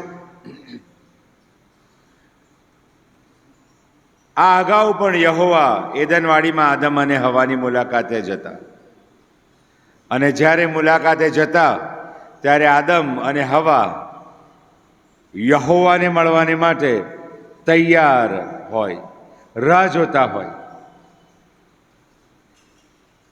आ दिवसे चित्र कंईक जुदुं छे अने त्यां आगळ मूसा के जेणे आ उत्पत्तिनुं पुस्तक लख्युं छे ए मूसा अहींया आगळ नोंध करे छे।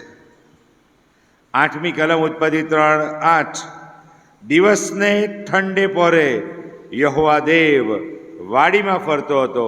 तेनो अवाज तेओए एटले के आदम अने हवाए सांभळ्यो अने ते माणस तेनी पत्नी यहोवानी दृष्टिथी वाड़ीना वृक्षोमां संताई गया।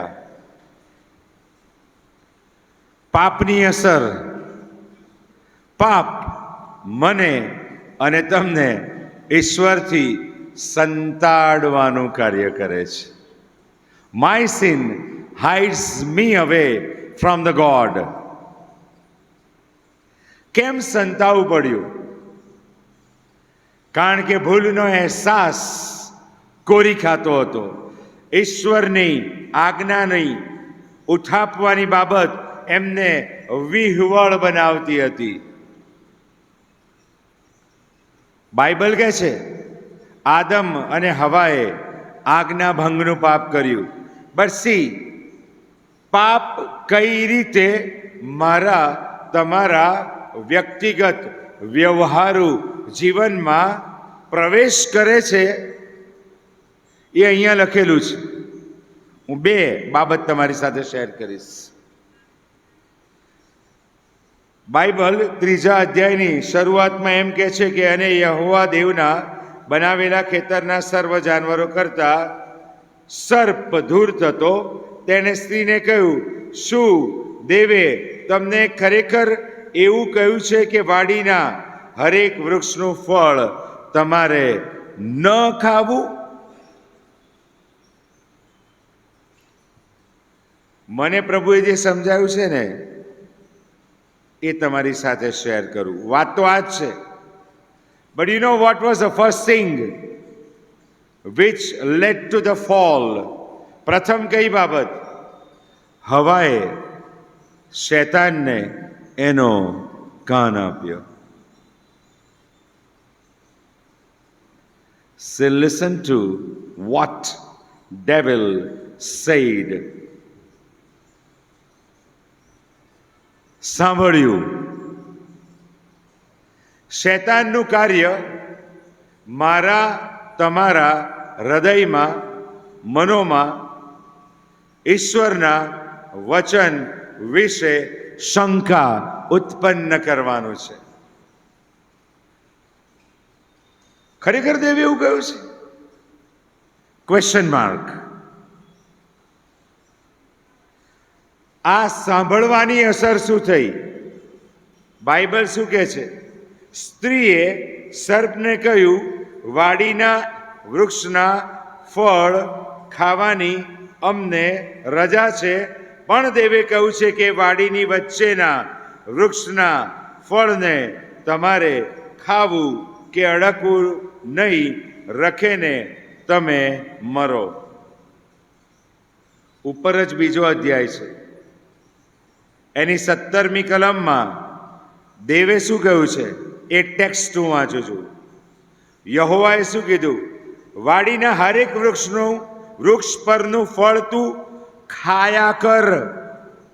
You keep on eating. પણ ભલું ભૂંડું જાણવાના વૃક્ષનું ફળ તારે ખાવું નહીં, કેમ કે જે દિવસે તું ખાશે તે જ દિવસે તું મરશે જ મરશે. હવા શું કહે છે? રખેને તમે મરો. See the impact of devil in our life. શૈતાનને કાન આપ્યો. હવાએ આખું સ્ટેટમેન્ટ બદલી કાઢ્યું. દેવે સ્પેસિફિકલી કહ્યું હતું કયા વૃક્ષનું ફળ ખાવું અને કયું ન ખાવું. હવા એવું નથી બોલતી ભલું ભૂંડું જાણનાર વૃક્ષનું ફળ અમારે ખાવાનું નથી, અને જો અમે ખાઈશું તો અમે મરીશું જ મરીશું, એવું દેવે કહ્યું છે. હવા પોતે ક્વેશ્ચન માર્ક કરે છે. રખેને કદાચ, પ્રોબેબલી તમે મરો. કેટલી સ્વાભાવિક રીતે શૈતાન આપણા હૃદય અને મનોને ડાયવર્ટ કરે છે, ડેવિએટ કરે છે. દાઉદની વાત તમે સાંભળી છે ને? દાઉદ રાજા, સુલેમાનને મંદિર બાંધવા માટે ઈશ્વરે અલગ કર્યો. કેમ? કારણ કે દાઉદે એના જીવનમાં 2 પાપ કર્યા, મહત્વના અઘરા પાપ કર્યા. એક તો એને વ્યભિચારનું પાપ કર્યું અને બીજું એણે ખૂન કર્યું, ઉરિયા. ત્યાં આગળ દાઉદની વાત બહુ ગજબ લખેલી છે, તમે વાંચ્યું પણ હશે. યહૂદી રીત પ્રમાણે, રાજાઓની રીત પ્રમાણે જ્યારે 9 વર્ષ બેસશે ત્યારે રાજાઓ યુદ્ધમાં જતા. બાઇબલ લખે છે, એ વાક તમે વાંચજો. બાઇબલ શું કહે છે ખબર છે? દાઉદ યુદ્ધમાં ના ગયો. દાઉદે ક્યાં જવું જોઈએ? યુદ્ધમાં જવું જોઈએ. પણ એ દિવસે દાઉદ યુદ્ધમાં ના ગયો, માટે દાઉદ મહેલમાં રહ્યો. દાઉદ મહેલમાં રહ્યો માટે મહેલની અગાસીમાં ગયો, અને મહેલની અગાસીમાં ગયો માટે એણે ઉરિયા હિત્તીની સ્ત્રી જે નાતી હતી એને જોઈ અને આંખોનો વ્યભિચાર થયો. પાપ આટલું સ્વાભાવિક રીતે મારા તમારા જીવનમાં શૈતાન પ્રવેશ કરાવે છે. અને the moment we experience it, આપણે વચનને ટ્વિસ્ટ કરીએ છીએ. એને આપણી સગવડતા માટે આમળીએ છીએ અને આપણી અનુકૂળતા પૂર્વક એ વચનના અમલીકરણને આપણા જીવનોમાં લાગુ કરીએ છીએ.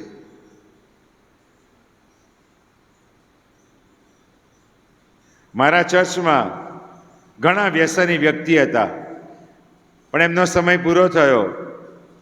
ઘણા જીવનના બદલાણ સાથે પ્રભુની પાસે ગયા, અને દુઃખ સાથે કહું, ઘણા એમને મૃત્યુ પામ્યા.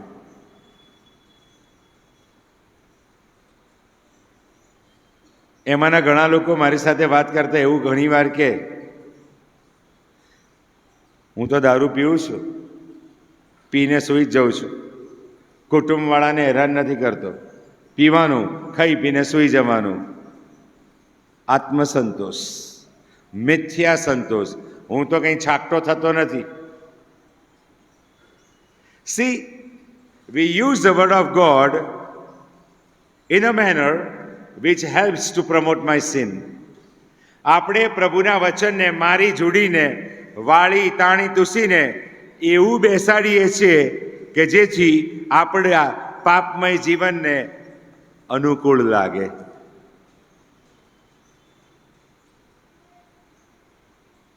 આપણે એવું જ કરીએ છીએ. આપણા હાથ શૈતાનને આપીએ છીએ, આપણા પગ શૈતાનને આપીએ છીએ, આપણી આંખો શૈતાનને આપીએ છીએ, આપણી વૈચારિકતા શૈતાનને અધીન કરીએ છીએ, આપણી જીભ શૈતાનને અધીન કરીએ છીએ.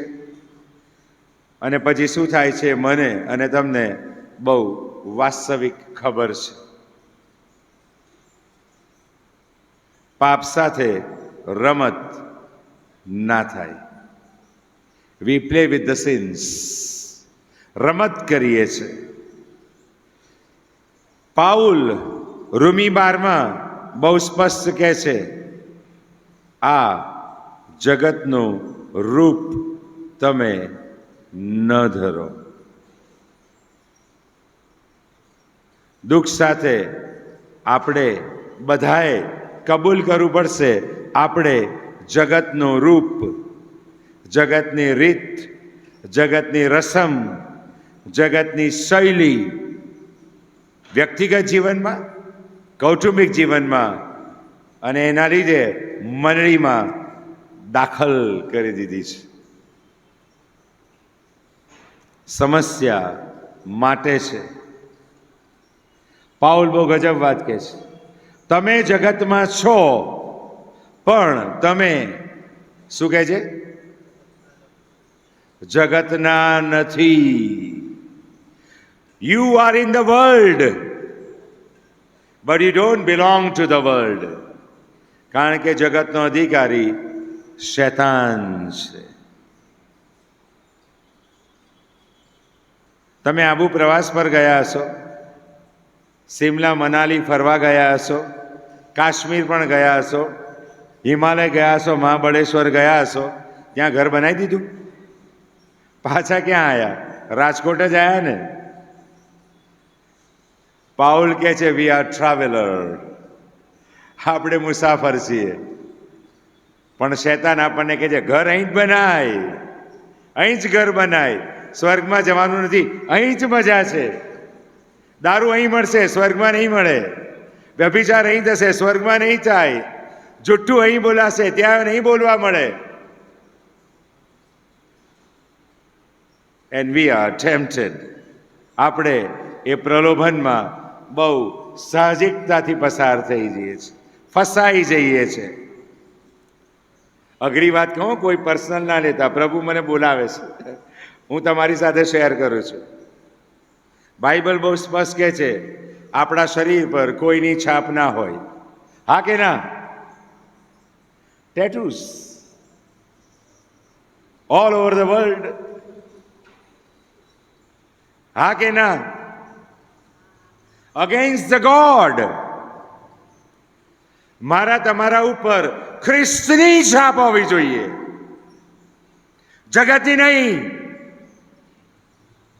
We are embossed with the devil. અહીં ટેટુ, અહીં ટેટુ, અહીં ટેટુ, અહીં tattoo. Whom are you following? કોને અનુસરો છો? સોરી, અઘરી વાત કહી રહ્યો છું, બટ ઇટ ઇઝ ફેક્ટ. 666 નું પણ ટેટુ જ આવવાનું છે. That's why I'm telling. It's going to be a tattoo. 666 ની છાપ અહીંયા લેવાની વાત, અહીંયા લેવાની વાત.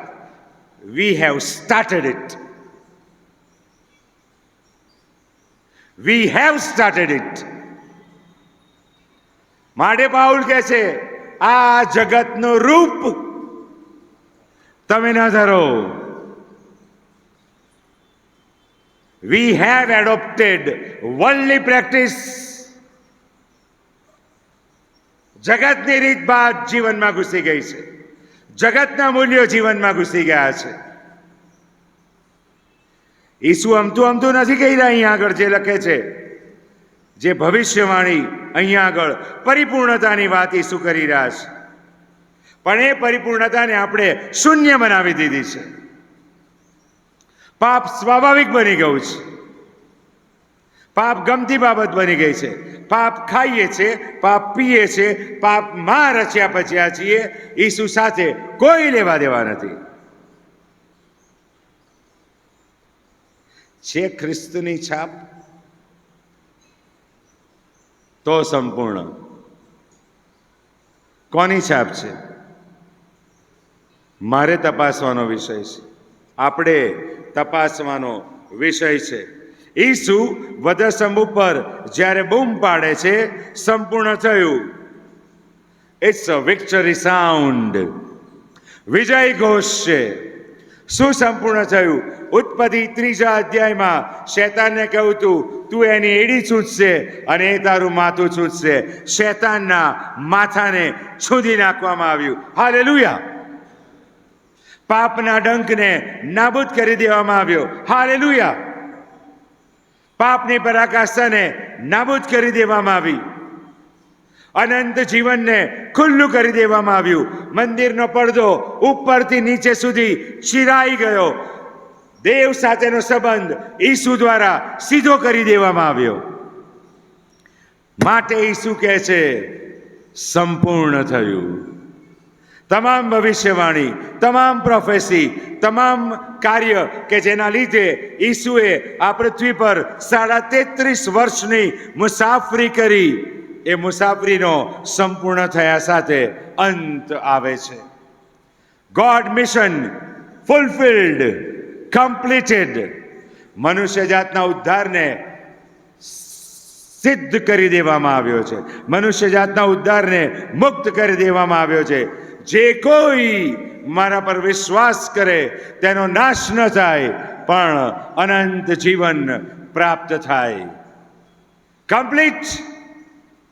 Irrespective of caste, creed, colour, continent, ગમે તે દેશ, ગમે તે જગ્યા, ગમે તે સ્ટેટસ, જે કોઈ ઈસુ પાસે આવે છે પાપની માફીનો અનુભવ, અનંત જીવનની ભેટ મફત આપવામાં આવી. અને માટે પાઉલ કહે છે, તમને મૂલ્ય આપીને ખરીદવામાં આવ્યા છે. We've been purchased by the blood of Jesus Christ. ઈસુના રક્તમાં મારા પાપની માફીનું મૂલ્ય ચૂકવી દેવામાં આવ્યું છે. યશાયા 53 એના 16 થી આપણને સાજાપણું મળ્યું છે. માટે ઈસુને સાટકાનો માર. Because Isaiah prophesied તમામ બીમારીનો ઈલાજ ઈસુમાં.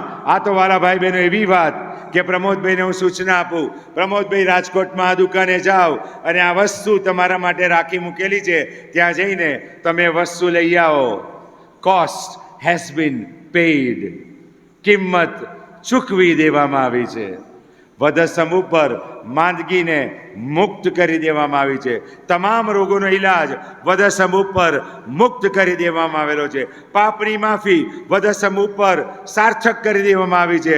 વોટ વી નીડ, જરૂર શું છે? એ વધસમ પાસે જવાની, એ ઈસુને પોતાના કરી લેવાની.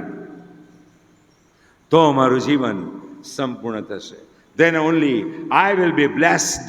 તો જ પ્રભુનો આશીર્વાદ, તો જ મારા કુટુંબમાં ઈસુનો આશીર્વાદ, અને મારામાં, મારા કુટુંબમાં આશીર્વાદ, તો મંડળીમાં આશીર્વાદ.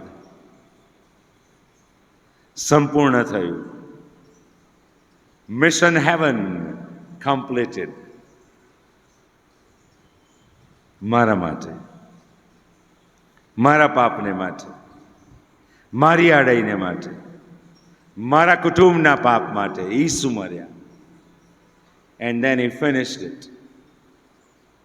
આ બધી પ્રોસેસમાંથી ઈસુ માટે પસાર થયા અને વિજય ઘોષ કરે છે દૈવી યોજનાના ફૂલ સ્ટોપને લીધે. પાપના ડંખને નાબૂદ કરે છે. સંપૂર્ણ થયું. ઈસુ વગર આપણે અપૂર્ણ છીએ. We are incomplete without Jesus. ઈસુ એ સંપૂર્ણતાનો પરમેશ્વર છે. અને જ્યારે ઈસુ એ જીવનમાં આવે છે ત્યારે જીવનોને ઈસુ પરિવર્તિત કરે છે, ટ્રાન્સફોર્મ કરે છે. રિપ્લેસ નથી કરતો, એ ટ્રાન્સફોર્મ્સ. Life changes. એ શાઉલ પાઉલ બની જાય છે. પ્રભુ આજે રાજકોટ મંડળીના વાલાઓના જીવનને પરિવર્તિત કરવા તૈયાર છે, સંપૂર્ણ કરવા તૈયાર છે. Are we ready to respond? શું હું અને તમે ઈસુને કહેવા તૈયાર છે, હા પ્રભુ, તું મને સ્પર્શ કર, મારા જીવનને તું પરિવર્તિત કર, મારા પાપની તું માફી આપ, મારા અપરાધોથી મને શુદ્ધ કર, મને પવિત્ર કર અને તારું સંતાન મને બનાવ. એક નાનકડી પ્રાર્થના. ઓ ઈસુ, મુજ પાપી પર દયા કર. Will change everything. બારતીમાએ રસ્તાની કોરેથી બૂમ પાડી, ઓ ઈસુ, દાઉદના દીકરા, મુજ પાપી પર દયા કર. દૈહિક નહીં, આત્મિક સાજાપણા સાથે બારતીમાએ ઈસુની પાછળ ચાલ્યો ગયો. That's what Jesus. એ તો મારો તમારો ઈસુ છે, જેને કશું જ અશક્ય નથી. પણ ઈસુ પાસે આવવું જરૂરી છે. બારતીમાઈના અવાજને દાબી દીધો. લોકોએ કીધું શાંત થઈ જા. બાઇબલ કે જેણે વધતી બૂમ પાડી. શૈતાન કહે છે શાંત થઈ જા. Cry અનટુ Jesus. ઈસુ, મારા જીવનમાં આવો. અને ઈસુ આવવા તૈયાર છે. જો કોઈ મારી વાણી સાંભળીને બારણું ઉગાડશે તો હું માહે આવીને તેની સાથે જમીશ. ઈસુ તૈયાર છે એના અનેકવિધ આશીર્વાદોથી ભરવાને માટે. પ્રભુ આપણને કૃપા આપે. પ્રભુનો ફરી એકવાર આભાર માનીએ છીએ. છેલ્લી વાણી, 7મી વાણીમાં આપણે આવીને ઊભા છે. લુકની સુવાર્તા 23મો અધ્યાય અને તેના 46મા વચનમાં લુક આ પ્રમાણે જણાવે છે. ઈસુએ મોટી બૂમ પાડીને કહ્યું કે, ઓ બાપ, હું મારો આત્મા તારા હાથમાં સોંપું છું. એમ કહીને તેણે પ્રાણ છોડ્યો. અને પછી બાઇબલ ત્યાં આગળ નોંધે છે, ત્યાં 47મી કલમમાં જે થયું હતું તે જોઈને સુબેદારે દેવની સ્તુતિ કરી અને કહ્યું કે ખરેખર આ તો ન્યાયી માણસ હતો. અને પછી જે બધી વાત લખવામાં આવેલી છે એ પ્રમાણે બધા પોતપોતાના ઘરે ગયા. યુસુફ અને નિકોદેમસ ઈસુનું મૂળદુખ જે શબ છે એ ક્લેમ કરે છે અને એને ખડકમાં કોતરેલી કબરમાં મૂકવામાં આવે છે. પણ જે મહત્વનું હાર્દ અહીંયા આગળ આપણને જોવા મળે છે, ઈસુએ મોટી બૂમ પાડીને કીધું કે ઓ બાપ. પહેલી વાણી છે, ડિસ્પ્લે પર આવશે. ફર્સ્ટ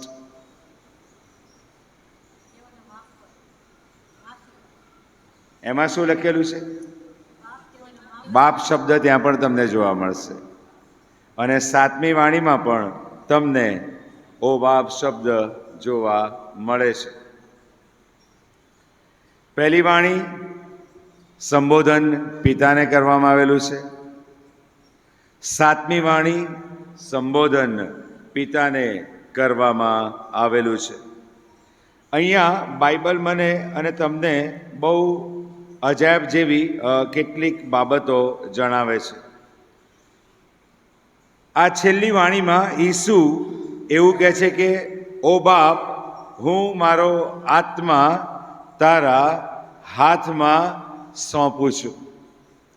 હું મારો આત્મા તારા હાથમાં સોંપું છું. ત્યાર પછી એવું નોંધવામાં આવેલું છે કે એમ કહીને એણે પોતાનો પ્રાણ છોડ્યો. પ્રાણ છોડ્યો એટલે જે દૈહિક હલનચલન હતું બંધ થઈ ગયું. એ પહેલાં એના પછી આ ઘટના પછી ઈસુની કૂખમાં ભાલો પણ મારવામાં આવ્યો. રક્ત અને પાણી મિશ્રિત પ્રવાહી પણ નીકળ્યું. ઈસુના પગ ભાંગવાને માટે કદાચ એ લોકોએ વિચાર્યું હશે, પણ ઈસુના પગ ભાંગવામાં આવ્યા નહીં.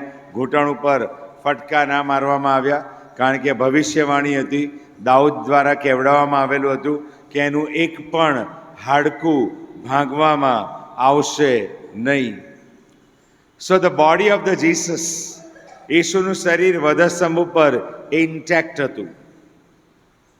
ઘા હતા, રક્તરંજિત હતું, ઉઝરડા પડેલા હતા, માથામાં કાંટાનો મુગટ મૂક્યાથી કાણા પડી ગયેલા હતા, પણ his bones were not broken. ઈસુના હાડકા તૂટ્યા નહોતા, કારણ કે ગીત શાસ્ત્રમાં દાઉદે એ ભવિષ્યવાણી કરી હતી. અને સાથે એ પણ ભવિષ્યવાણી હતી કે એ એના દેહને કોહવાણ જોવા દેશે નહીં. કોહવાણ ઈસુના શરીરને અડકશે નહીં. એ પણ લખવામાં આવેલું છે. અને માટે જ ઈસ્ટર જ્યારે આપણે સેલિબ્રેટ કરીએ છીએ અને સ્ત્રીઓ સૌપ્રથમ કબરે ગઈ અને કબર ઉપરનો પથ્થર ગબડાવી દેવામાં આવ્યો, ત્યારે અંદર ઈસુનું દૈહિક શરીર જોવા મળતું નથી. His body is not there. એટલે ફરી પાછો શૈતાન કામ કરે છે, શાસ્ત્રીઓને ફરોશીઓને ઉકસાવે છે અને એ લોકો એવો પ્લોટ તૈયાર કરે છે કે એવી જાહેરાત કરવામાં આવે કે ઈસુના શિષ્યો એનું મૂળદું ચોરી ગયા છે. પણ સત્યને ઢાંકી શકાતું નથી. સત્ય એ સત્ય જ રહે છે. ઈસુનું પુનરુત્થાન થયું, કબરમાં મૂકવામાં આવ્યા, પણ બાઇબલ આપણે જે પ્રેરિતોનો વિશ્વાસનામું બોલીએ છીએ તે અધસ્થાનમાં ઉતર્યો અને ત્રીજે દિવસે મોયેલામાંથી પુનરુત્થાન પામ્યો. તમે બધી સુવાર્તા સાથે વાંચો તો ઈસુ is the Jesus, God, the God son, the son of God. He cannot die. It was simply a phase, એક તબક્કો હતો. ઈસુનું physical body it stopped, but at the same time he was constantly at the work. ઈસુનું કાર્ય તો ચાલુ જ હતું, એ અધસ્થાનમાં ઉતર્યો. અને તમે સુવાર્તા વાંચજો, જે ઘડીએ ઈસુનું પુનરુત્થાન થયું એ અગાઉ સંતોના ઘણા બધા શરીર પણ પુનરુત્થાનિત થયા. એ શેઓલ ને પારાદેશની વાતનો ત્યાં આગળ અંત આવી ગયો. એ ભિખારી લાજરસ જ્યાં હતો અને પેલો ધનવાન માણસ જ્યાં હતો, વચ્ચે નદી હતી, કોઈ ઓળંગી શકતું નહોતું, એ બાબતને ત્યાં આગળ પૂર્ણ કરી દેવામાં આવી. It was all done.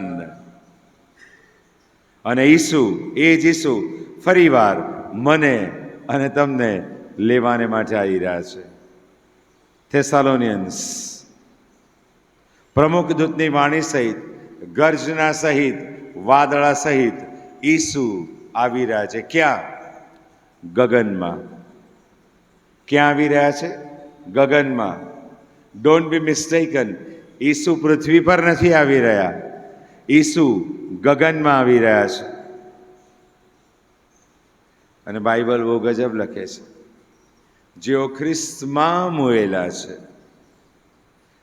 કબર ઉપર, મારી કબર ઉપર ભલે ને વાક્ય લખેલું હોય કે પુનરુત્થાનની પ્રભાતે ફરી મળીશું, પણ મારા જીવનના ઠેકાણા ના હોય અને ઈસુ વગર હું દટાયો હોઈશ તો નહીં ઉઠું, 100% નહીં ઉઠું. કબર પર લખી દેવાથી ઊંચકાઈ નહીં જવું. બાઇબલ બહુ ગજબ કહે છે, એ દિવસે કબરો ઉઘડી જશે. ખ્રિસ્તમાં જેઓ મોયેલા છે, જેઓએ પાપની માફીનો અનુભવ કર્યો છે, જેઓએ નવા જન્મનો અનુભવ કર્યો છે, તારણની ભેટ પ્રાપ્ત કરી છે, એમના મર્ત્ય શરીરોનું અમર્ત્ય શરીરમાં રૂપાંતર થશે. અને પ્રથમ એ લોકો ખ્રિસ્તને મળવાને માટે ગગનમાં તણાઈ જશે. રેપ્ચર શબ્દનું અર્થઘટન થાય તણાઈ જવું. અને પૃથ્વી પર એ સમયે વિશ્વ ઉત્પત્તિ થઈ, યુનિવર્સ ક્રિએટ કર્યા, પ્રભુએ સૃષ્ટિ સર્જન કર્યું, ત્યારથી પ્રસ્થાપિત ગુરુત્વાકર્ષણના નિયમને દિવસે ધ્વંસ થઈ જશે. Against the law of gravitation. Bible પછી બહુ ગજબ કહે છે, પછી આપણામાંના જેઓ જીવતા રહેનારા છે તેઓ પણ ખ્રિસ્તને મળવાને માટે વાદળામાં તણાઈ જઈશું. અત્યારે તમે કોઈ પણ વસ્તુ ઉપર ફેંકો તો એ ક્યાં આવશે? નીચે આવશે. કોઈ પણ પ્રકારના એવા ટેકનિકી સાધન વગર સિમ્પલી અહીંયા બેઠેલા છો ને રેપ્ચર થાય તો શું થશે? આ બાઇબલ અહીંયા રહેશે, આ માઇક્રોફોન અહીંયા રહેશે, આ મેજ અહીંયા રહેશે, આ ખુરશીઓ અહીંયા રહેશે, આ બેન્ચીસ અહીંયા રહેશે. બહારથી કોઈ અંદર આવે તો દેવળ ખાલી, લાઇટો ચાલુ, પંખા ચાલુ, એટલે આઈને પહેલો કકડાટ કે આ લોકોને ખબર પડતી નથી, લાઇટોને પંખા ચાલુ રાખીને બધા જતા રહ્યા છે, ભગીને બોલાવો પણ ખબર નહીં પડે કે રેપ્ચર થઈ ગયું છે. That's what the rapture. ઈસુનું બીજું આગમન ચોરની માફક છે. ચોર ક્યારે આવે છે એ ખબર પડતી નથી. પ્રભુ સુવાર્તામાં કહે છે, 2 સ્ત્રીઓ ઘંટીએ દળતી હશે, એક લેવાશે અને બીજી પડતી મુકાશે. ખેતરમાં 2 જણા કામ કરતા હશે, એક લેવાશે, બીજો પડતો મુકાશે. ધાબા પર 2 જણા સૂતા હશે, એક લેવાશે, બીજો પડતો મુકાશે. બાઇબલ એવું નથી કહેતી કે એ સમય બધા બબે જશે. It simply shows the time frame. ઘંટીએ દળવાનો સમય સવારનો સમય, કામ કરવાનો સમય બપોરનો સમય, સૂવાનો સમય રાત્રિનો સમય. આખી પૃથ્વી જુદા જુદા ટાઈમ ઝોનમાં વહેંચાયેલી છે. અત્યારે અહીંયા દિવસ છે, અમેરિકામાં રાત હશે, 7:30 8 કલાક 8.5 કલાક પાછળ. બધે જુદી જુદી ટાઈમ ફ્રેમમાં વિશ્વ ગોઠવાયેલું છે. પણ એ બધે સ્થળેથી પ્રભુના સંતો, સેવકો જેમના નામ જીવનના પુસ્તકમાં નોંધાયેલા છે એ સગળા ખેંચાઈ જશે ગગનમાં. એના માટે ઈસુ આ પૃથ્વી પર આવ્યા 2000 વર્ષ પહેલા. બાઇબલમાં 2 માણસોએ અને ઈસુ ત્રીજા, પણ મારા તમારા જેવા 2 મનુષ્યોએ મરણ નથી જોયું. હનોક કેટલા વર્ષ દેવની સાથે ચાલ્યો? 300 વર્ષ. ઘણીવાર આપણા માટે તો 3 સેકન્ડે અઘરી થઈ જાય ઈસુ સાથે ચાલવાની. 300 વર્ષ ચાલ્યો અને દેવે એને ઊંચકી લીધો. એલિયાને પ્રભુએ ઊંચકી લીધો. નીચે શું પડ્યું? એનો જબ્બો નીચે પડ્યો. એક્ઝેક્ટલી એવું આપણું જ થવાનું છે. આ મર્ત્ય શરીર છે, ડિકેઇંગ બોડી, જે 60 વર્ષે 70 વર્ષે પ્રભુએ જે નિર્માણ કર્યું છે એ અંતના દિવસે આ કબરમાં જાય છે. અને પ્રભુના સેવક ત્યારે ઉચ્ચારે છે, ધૂળ ધૂળમાં ભળી જશે, રાખ રાખમાં ભળી જશે. પણ એ દિવસે આ ધૂળ, આ મર્ત્ય શરીરનું આત્મિક શરીરમાં રૂપાંતર થશે. How amazing that day will be. કેવો અજાયબ દિવસ હશે કે આપણે આપણા તારણહાર ઈસુને મળવાને માટે ગગનમાં તણાઈ જવાના છે. એના માટે પ્રભુ આપણને આહ્વાન આપી રહ્યા છે. આવો જગના લોક સગળા ઈસુ રાજા બોલાવે છે. જેનું જગમાં માન નહીં કાંઈ, જેનું જગમાં સ્થાન નહીં કાંઈ. આ વિશ્વમાં આપણે કોઈ વિસાતમાં નથી. આપણો કોઈ ગજ વાગતો નથી. પણ ઈસુ મને ને તમને વાલાઓ પ્રેમ કરે છે. આપણી શું ઇન્ફ્લુઅન્સ છે? Are V impactful people? Otherwise? પણ જો ઈસુમાં આવે તો હું ઘણા બધા જીવનોને ઈસુમાં પ્રભાવિત કરી શકું છું. અને એના માટે જ મને ને તમને ખ્રિસ્તનું નામ, ખ્રિસ્તની ઓળખ આપવામાં આવ્યા છે. આવો આજે આ શુભ શુક્રવારે આ 7 વાણીને આપણે જ્યારે પરિપૂર્ણ કરી રહ્યા છે, એ અભ્યાસ પરિપૂર્ણ કરી રહ્યા છે, ત્યારે આપણા જીવનોને પુનઃ ખ્રિસ્તને સ્વાધીન કરીએ.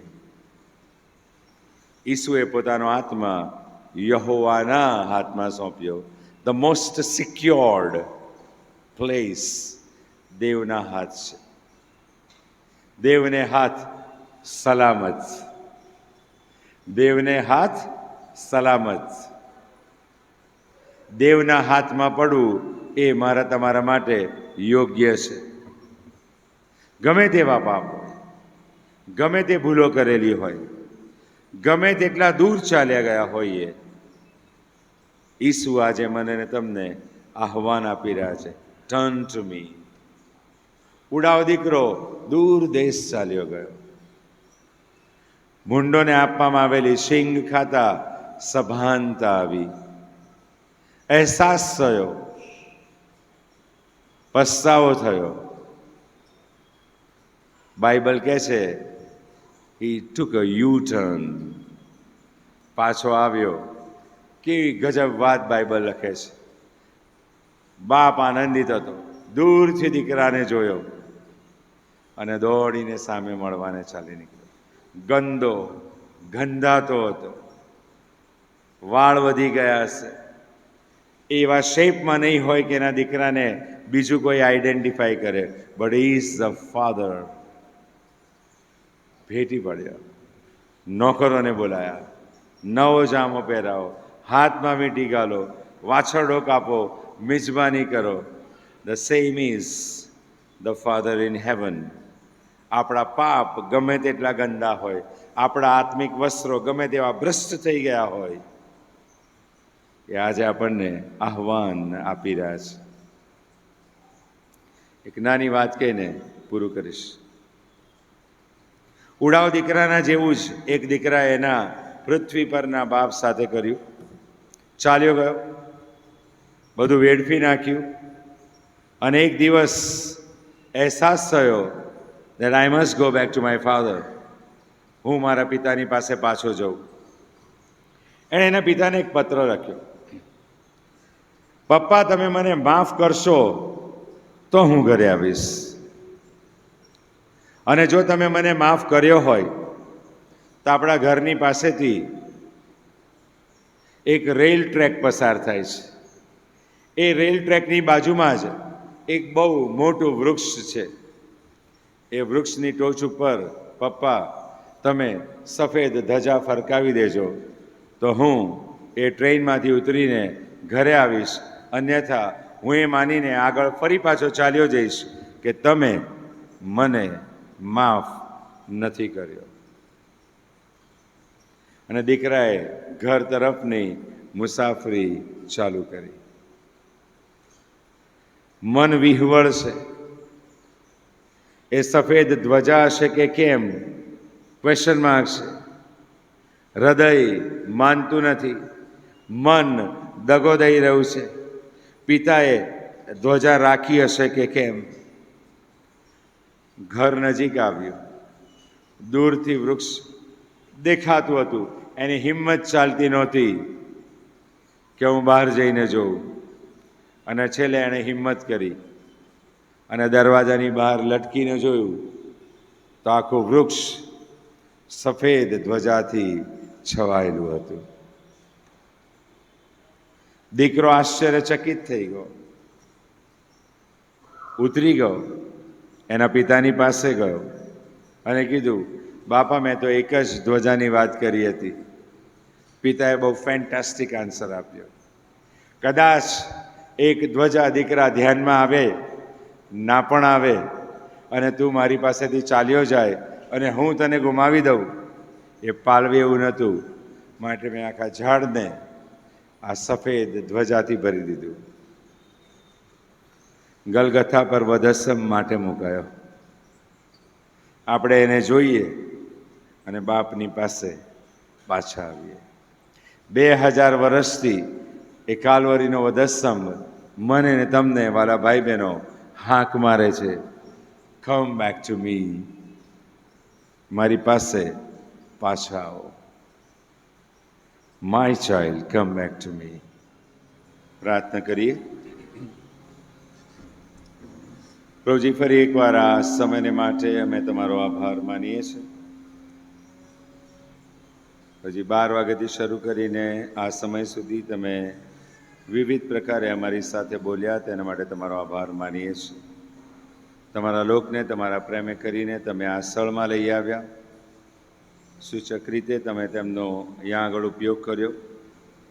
જુદી જુદી વિનંતીઓ અમે તમારી પાસે લાવ્યા છે વિશ્વાસ સાથે કે તમે આજે અમારી પ્રાર્થના સાંભળી છે અને રાજકોટ મંડળી એ પ્રાર્થનાના પ્રત્યુત્તરના અનુભવમાં આવવાની છે. હવે જે અહીંયા ઉપસ્થિત તમામ તમારા સેવક સેવિકાઓ, દીકરા દીકરીઓના જીવનને માટે, તેમના સ્વાર્પણને માટે આભાર માનીએ છીએ. હા પ્રભુજી, અમારી હૃદયની પ્રાર્થના છે પ્રભુ, આ ઉપસ્થિત તમામ લોકોને જેઓ તેમના ઘરોમાં છે તમામને હું તમારા હાથમાં સોંપું છું. હજી પ્રત્યેકને તમે સંભાળો, બચાવો, તંદુરસ્ત રાખો, નિરોગી રાખો. તમામ પ્રકારની આકસ્મિક માંદગી, બીમારી, મુશ્કેલી, જોખમ, સંકટ, અકસ્માતથી સુરક્ષિત રાખો. તેમની નોકરીઓમાં, તેમના બિઝનેસમાં, તેમના વ્યવસાયમાં, જે કંઈ પણ ક્ષેત્રમાં તેઓ કાર્ય કરી રહ્યા છે, ઓ પ્રભુ તમે તેમને સ્પર્શ કરો, તેમને વધુ બરકતવાન કરો, તમે તેમને વધુ સમૃદ્ધિ આપો, અને એ દ્વારા તેમના જીવનો થકી તમે મહિમાનું કારણ બનો તેવી વિનંતીને પ્રાર્થના કરીએ છીએ. હા પ્રભુ, એ સર્વની અરજો ગરજો ખ્રિસ્ત ઈસુમાં સમયો સમય પરિપૂર્ણ કરો, અને એ દ્વારા પણ તમારો જ મહિમા થાય તેવી પ્રાર્થના છે. તેમના જો કોઈ પ્રશ્નો છે, તેમની જો કોઈ મૂંઝવણો છે, તેમના જીવનમાં એવી બાબતો છે કે જે કદાચ કોઈની આગળ તેઓ કહી શકતા નથી, ત્યારે બાબત તેઓ આજે તમારા વધસ્તંભ પાસે લાવે, એ બોજથી તેઓ મુક્ત થાય, એ ગર્તામાંથી તેઓ બહાર આવે, તમારી સાથેના સંબંધમાં વધુ દ્રઢ અને મજબૂત બને, અને તમારા મહિમાનું કારણ બને તેવી વિનંતી અને પ્રાર્થના પ્રભુજી અમે કરીએ છીએ. રાજકોટ મણીના પ્રત્યેક કુટુંબ ઉપર પ્રભુ પવિત્ર આત્મા તમારો અભિષેક બની રહે. રાજકોટ મણીના પ્રત્યેક કુટુંબના ઘરો ઉપર ઈસુના બ્લડને અમે ક્લેમ કરીએ છીએ. તમામ એવી તાકાત કે જે શૈતાની છે, ઈસુના વધસ્તંભને વિરુદ્ધ છે, તેનાથી એ ઘરોને સુરક્ષિત કરવામાં આવે તેવી પ્રાર્થના છે. રાજકોટ મણીના નાના તમામ બાળકોને તમારી પાસે લાવીએ છીએ. એ તમામને ખ્રિસ્ત ઈસુમાં સુરક્ષિત કરવામાં આવે. અને જેમ પ્રભુ ઈસુ ખ્રિસ્ત માણસોની અને દેવની પ્રસન્નતામાં વૃદ્ધિ પામી તમારા મહિમાનું કારણ બન્યા, એમ રાજકોટ મણીમાં જે કુમળા બાળકો છે તેમના હકમાં અમારી એ જ પ્રાર્થના છે. રાજકોટ મણીનો પ્રત્યેક જુવાન અને પ્રત્યેક જુવાન દીકરી પ્રભુજી એ આવનાર સમયમાં પ્રભુજી એસ્તર અને દબોરા સમાન અને સુલેમાન સમાન બને તેવી પ્રાર્થના કરીએ છીએ. તો દાનિયેલ, શાદ્રાક, મેશાક, અબેદનગો સમાન તમારા દીકરા અને દીકરીઓ બને તેવી પ્રાર્થનાની વિનંતી કરીએ છીએ. તેમની મળી સાથેની સહભાગિતા વધુ ફળવંત બને, વધુ આશીર્વાદિત થાય તેવી પ્રાર્થનાની વિનંતી કરીએ છીએ. તેમના અભ્યાસને, તેમની જોબને, તેમના વ્યવસાયને, તેમના જે કંઈ પણ ડ્રીમ્સ છે, એમની જે કંઈ પણ મહત્વાકાંક્ષાઓ છે, પ્રભુ તમે એને સ્પર્શ કરજો અને તમારા સમયમાં પરિપૂર્ણ કરી તમે મહિમા પામજો તેવી પ્રાર્થના કરીએ છીએ. જે મેરિડ છે, જેઓ વ્યવસાયમાં છે, જેઓને તમે સંસ્થાપિત કરેલા છે, એવા કૌટુંબિક જીવનોને પણ તમે આસ્વાદિત કરો. પતિ પત્નીને બાળકોના સંબંધમાં અને સ્નેહમાં સતત વૃદ્ધિ તેઓ પામે અને એમ તમારા મહિમાના પાત્રો બને તેવી પ્રાર્થના કરીએ છીએ. મણીના તમામ વૃદ્ધ સિનિયર સિટીઝનને તમારી પાસે લાવીએ છીએ. તમારું વચન કહે છે, જેવા તારા દિવસો એવું તારું બળ થશે. આ બધી તમામ સિનિયર સિટીઝનને તમારા એ આશીર્વાદથી વ્યસિત કરો. જો તેઓ એકલતા અનુભવે છે તો ખ્રિસ્ત ઈસુના સહવાસમાં એ એકલતાને દૂર કરવામાં આવે. મણી સાથેની સંગતમાં તેઓ વધુ સંપન્ન બને, વધુ સંતૃપ્ત બને તેવી વિનંતીને પ્રાર્થના કરીએ છીએ. સમગ્રપણે પ્રભુજી રાજકોટ મળીને તમે આશીર્વાદિત કરો અને એ આશીર્વાદો પામ્યા થમી રાજકોટ મંડળી તમારા મહિમાનું કારણ બને તેવી વિનંતીને પ્રાર્થના અમે કરીએ છીએ. ફરી એકવાર આજના આ સમયને માટે ધન્યવાદ આપતા અહીંથી છૂટા પડતા તમારા હાથમાં અમે અમારી જાતોને સોંપીએ છીએ. આવતીકાલે અને પરમ દિવસે પ્રભુજી જ્યારે અમે ફરી એકવાર તમારા લોક તરીકે આ સ્થળમાં ઉપસ્થિત થઈએ ત્યારે અમારી ઉપસ્થિતિ એ તમારા મહિમાનું કારણ બને તેવી પણ વિનંતીને પ્રાર્થના કરીએ છીએ. અમારા ઘરોમાં તમે અમને સલામત લઈ જાઓ અને બાકીના દિવસમાં તમારી હાજરીના અનુભવમાં અમને દિવસ પરિપૂર્ણ કરવાને માટે તમારી કૃપા અને તમારું જ્ઞાન ડાપણ, તમારી સલામતી અને તમારી સુરક્ષા અમને આપો તેવી પ્રાર્થના કરીએ છીએ. અમારી પ્રાર્થના તમે સાંભળી છે તેને માટે આભાર માનતા પ્રાર્થના પ્રભુ ઈસુને લીધે સાંભળો માન્ય કરો. આમેન. પ્રભુની શીખવેલી પ્રાર્થના સાથે બોલીશું. ઓ આકાશમાંના મારા બાપ, તમારું નામ પવિત્ર મનાવ, તમારું રાજ્ય આવો, જેમ આકાશમાં તેમાં પૃથ્વી ઉપર તમારી ઈચ્છા પૂરી થાવ. દિવસની અમારી રોટલી આજ અમને આપો. મેં માફ કર્યા છે તેમ તમે અમારા ઋણ અમને માફ કરો. નિમ્ન પરીક્ષામાં ન લાવો પણ ભૂંડાથી અમારો છૂટકો કરો. કે રાજ્ય, પરાક્રમ તથા મહિમા સર્વકાળ સુધી તમારા છે. આમેન. પ્રભુની શાંતિમાં આપણે વિદાય લઈશું.